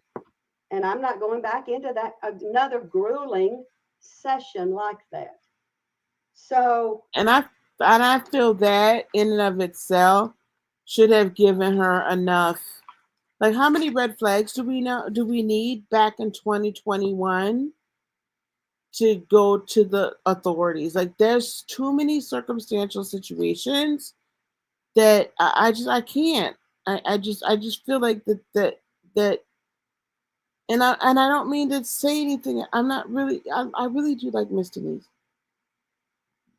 but again, I just feel like they should have gone. I couldn't have, and I wouldn't have kept this to myself any longer. You're gonna keep coming to me. You're not coming back for no more discussions, and no more interviews. And you want me to exonerate you, and then you want me to commit fraud and put something on professional letterhead to clear your name? Oh no! Oh no! No! No! See, now you asking me to commit fraud. Oh no!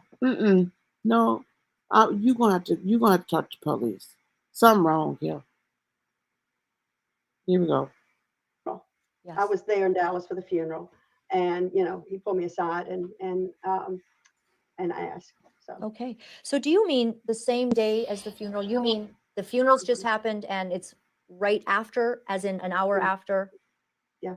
And he's I asking can't you. remember how much time. I think I was riding with them in their car. It seems like. Okay. And and anyway, I can't remember, but it was the same day, you believe? But it was the same day. Yeah, it was the same day. That's all that matters. And asked, can you not go ahead and give it? I said, I can't. I am, and I said it again.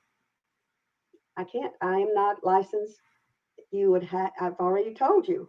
The only way to, for this to be exonerated would be for you to meet back with Miss Debbie Linhart, because she is the first one, the only one that has began this questioning, and it would just have to be continued. Mm-hmm. So. And he refused to do it. All right, now we're gonna jump forward where Miss Denise really does try to clear Mr. Marcus. Bless her heart. I appreciate it. Them to come back, and Marcus is thinking, oh, it's clear. And so that would even explain why then I get a call later saying, okay, just drop everything, don't do anything more. So understood. I didn't know. Yeah, I didn't know till today that there had been a text to Marcus. Yeah. And what's interesting is that that Johnathan and Suzy didn't know either. And so we've kind of been now understanding that that Marcus and Joni had false information. Mm-hmm. And that is why they really came down very hard. He's been exonerated. Now, to me personally, I don't know why you would think someone could get exonerated in one meeting. Just one more meeting, yeah. Yeah. It doesn't make sense from that aspect. But of course, this is what Marcus and Joni were told. And therefore, it wasn't a lie that they said, because I have previously called it a lie, but it wasn't a lie. Nonetheless, they certainly wanted to have nothing to do with this essay of the child and this beach incident. They did not actually want, Marcus and Joni did not want this to be a thing. They declared it a non-event the day of the beach. Yeah. That's I think that's the last one.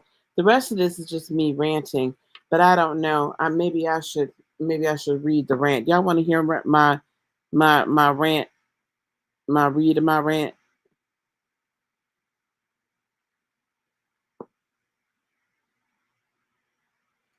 Oh, okay, Matthew, I understand. Okay, darling, no problem. If y'all want to hear this, that was my point. My biggest problem. They declared it a non-issue at the house. I know for a fact that it has been said previously that that Joni declared that the word of the Lord to her was that Pete was free, that he didn't do it.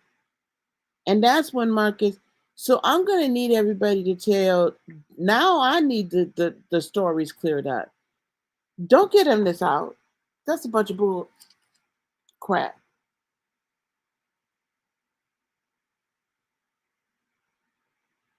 Joni wanted Daystar. This is my rant. I'm going to read this. Joni wanted Daystar for herself, period. Joni didn't even give the children their rightful inheritance after Marcus's death. I was touching on this earlier. Johnathan made a couple comments, very brief comments, about the fact that his mama pulled out this will from 2005 and that there was no other will, and that will was from when they was teenagers. So of course they weren't going to inherit certain things as teenagers.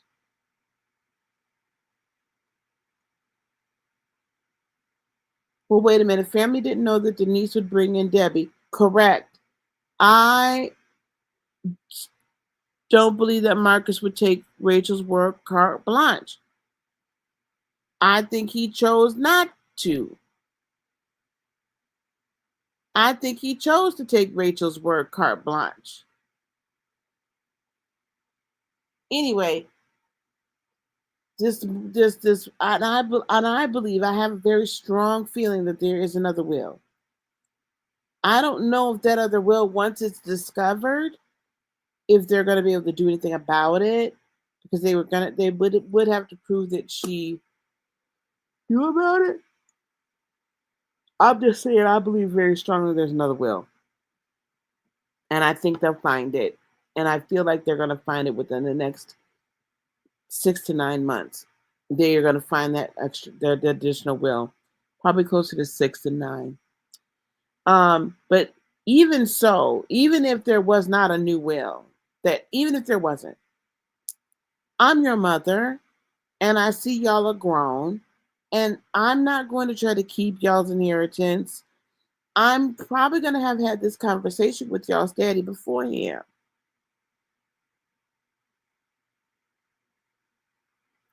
Right? I'm going to have had this conversation, and so I'm going to do right by my kids. But she wanted this all to herself. This was her payment for putting up with that BS. Y'all don't sleep on this. Please don't sleep on this. But this woman, this was her payment.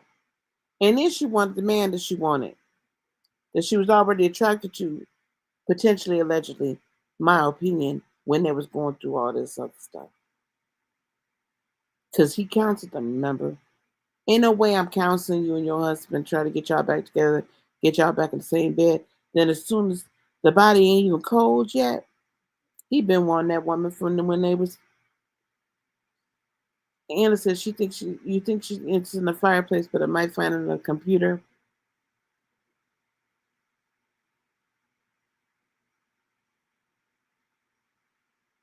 Maybe the computer ended up in the fireplace. But there's a physical fireproof box. It'll come to me. Even though so she didn't get the kids with their rightful inheritance. Even though there may have not been an additional will. As a mother and a grandmother, you do what is right. If you have love for your children and your grandchildren, you do the right thing. This is not a spirit of anything. This is this is grown, mentally sound adults making choices. We have to stop with this mess. Joni chose this man, aka Doug. Joni chose to say that, quote unquote, God told her Pete was cleared. Joni chose to allow Jimmy Evans, the board, Doug, men in her men in her life, the men in her life, to champion her. She is not under some Jezebel spell. You can't suggest that one should allow one kind of spirit, but not another, and not call it witchcraft. In other words, you can't be saying that, oh, you're taking over by Jezebel's spirit, but then you want somebody to bring in another spirit. Like, the whole invasion of the spirit thing is wrong. You can operate at a frequency, you can operate in an energy, you can operate as a type of something. But this is getting weird to me. Okay? It's getting weird to me. All that what people are calling witchcraft is really energetic truths, period. There are energetic truths in operation at higher frequencies in love. There are energetic truths at lower frequencies or shadow. Everyone makes choices. Everyone makes choices. Sometimes we make those choices out of unhealed trauma and tragedy. But we all make choices. And we are making a choice to choose to not even be healed and deal with it.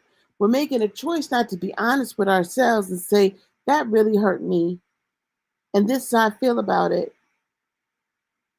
I'd have more respect for her if she came to her kids and said, listen, I put up with that crap from your daddy for all them years. I'm going to run Daystar for a few years, and then I'm going to turn it over to y'all. I'm not going to put this man over y'all, which she has not. Well, I mean, maybe in private. But I'm going to run Daystar because I think this was due me. I'd have much more respect for her if she said that. Because then I could see that. I would have the utmost respect for her. She finally came out and said, listen, I told my grandbaby don't say nothing about this because I didn't want it to be true. And I just thought that we could handle it and I thought we could deal with it. And I was wrong. But my grandbaby came to me 3 years ago and said, such and such and so and so and seven and this fourth and first and sixth happened. And I told her not to say anything. But I'm releasing her now. Listen, she'll get forgiven. Now, I won't. I'll still ride her. I have my foot on her neck. But she'll get forgiven. I guarantee you that.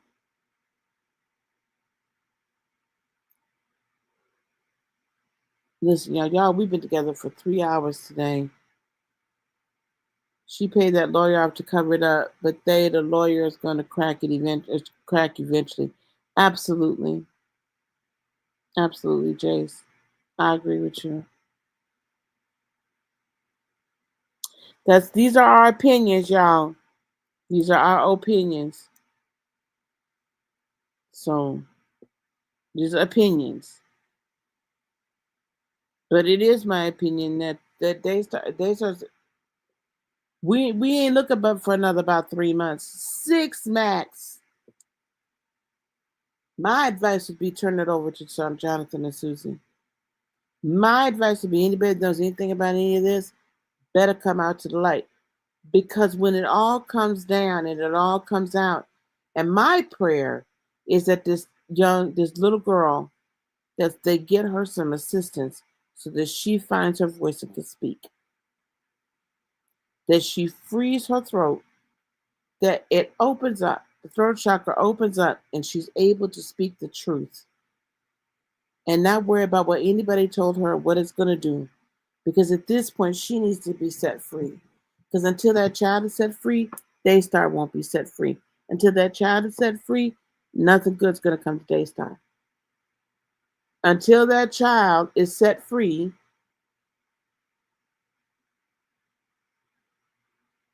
and the children are made whole, nothing good comes to Daystar. Nor their leadership, nor anybody that had anything to do with any of this, the cover up or none of it. None good, because nothing good can come from it. It can come from it temporarily. You'll get good stuff from it temporarily, but that gig is up. It's a wrap. You didn't ate good for now for 2-3 years. It's a wrap.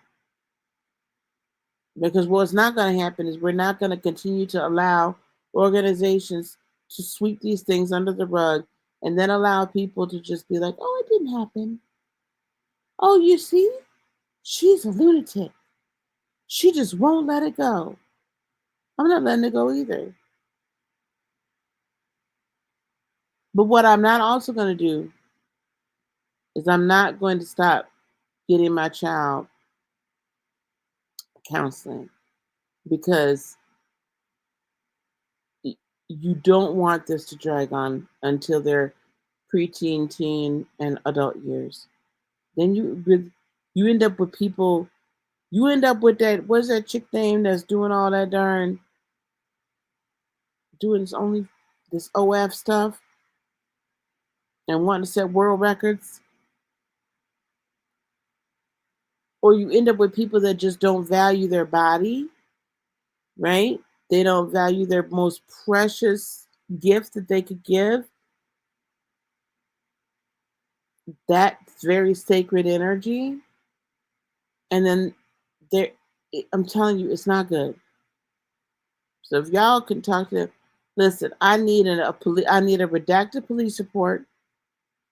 We need a redacted police report. Okay? So we can see what happened from the original November 6th or whatever it was, 2020. We need a redacted police report on that. so we can see what happened and whether or not it was a child or an adult male they were looking for. And we could see when they closed and as a result of. So I need that. Okay. What else do we need? What else do we need, y'all? We need to see those text messages about the sleepovers. Okay, that's what we need. If y'all want to send some more flying monkeys out to say stuff, I'll listen to them too and I'll tear them up too. I don't have no problem with that. But that police report would really help clear up a lot. It would clear up a lot. So let's get the police report, y'all. I would really love to see it redacted. Y'all post it on X if you want. I'll grab it from there. Okay. At Heart of Inspiration. At Heart of INSP. Okay. Y'all send it to me over there. That's what we need for right now. I think the next we're going to talk about, you guys, thank you so much for being here. As you see, I've got Heal the Hurt 2025. There is a link down below if you're interested in becoming a spiritual life coach, and one that really wants to assist, especially in church trauma. I'm wanting to talk to people who want to do this. And even if you want to make a living at it and help other people with church hurt. Okay. And I want us to have an army of people that are just that's what we do and that's what we help with. And we will be taking the Heal the Hurt 2025 tour on the road next year. I'm already planning out where we're going to be. And in those services, it's going to be kind of retreat services. We're going to have some journals. We're going to have some workbooks. But we are going to have some kind of church services. It's going to be kind of a retreat, but it's meant to help you heal the hurt that you have experienced in church. Okay? But I can't do it by myself. So I do need people that are going to be able to be a part of the army, and that we are going to be getting out here in a non-judgmental fashion to assist those that are hurting. All right. So just click that link and meet with me. But then be on the lookout for the beginning of the year. I'm really going to make a big push on that. Okay. Guys, this has been I thought I was going to be here an hour, and I was going to go watch Dune Prophecy and go to bed. But I am finna go watch Dune Prophecy and go to bed. But I will talk to you all very soon, hopefully tomorrow. I'm probably going to sleep a little bit late. So I can't wait to see y'all again, okay? Peace, love, blessings, and joy be unto you today, tomorrow, and for all eternity. I love you guys so much. Namaste. Bye.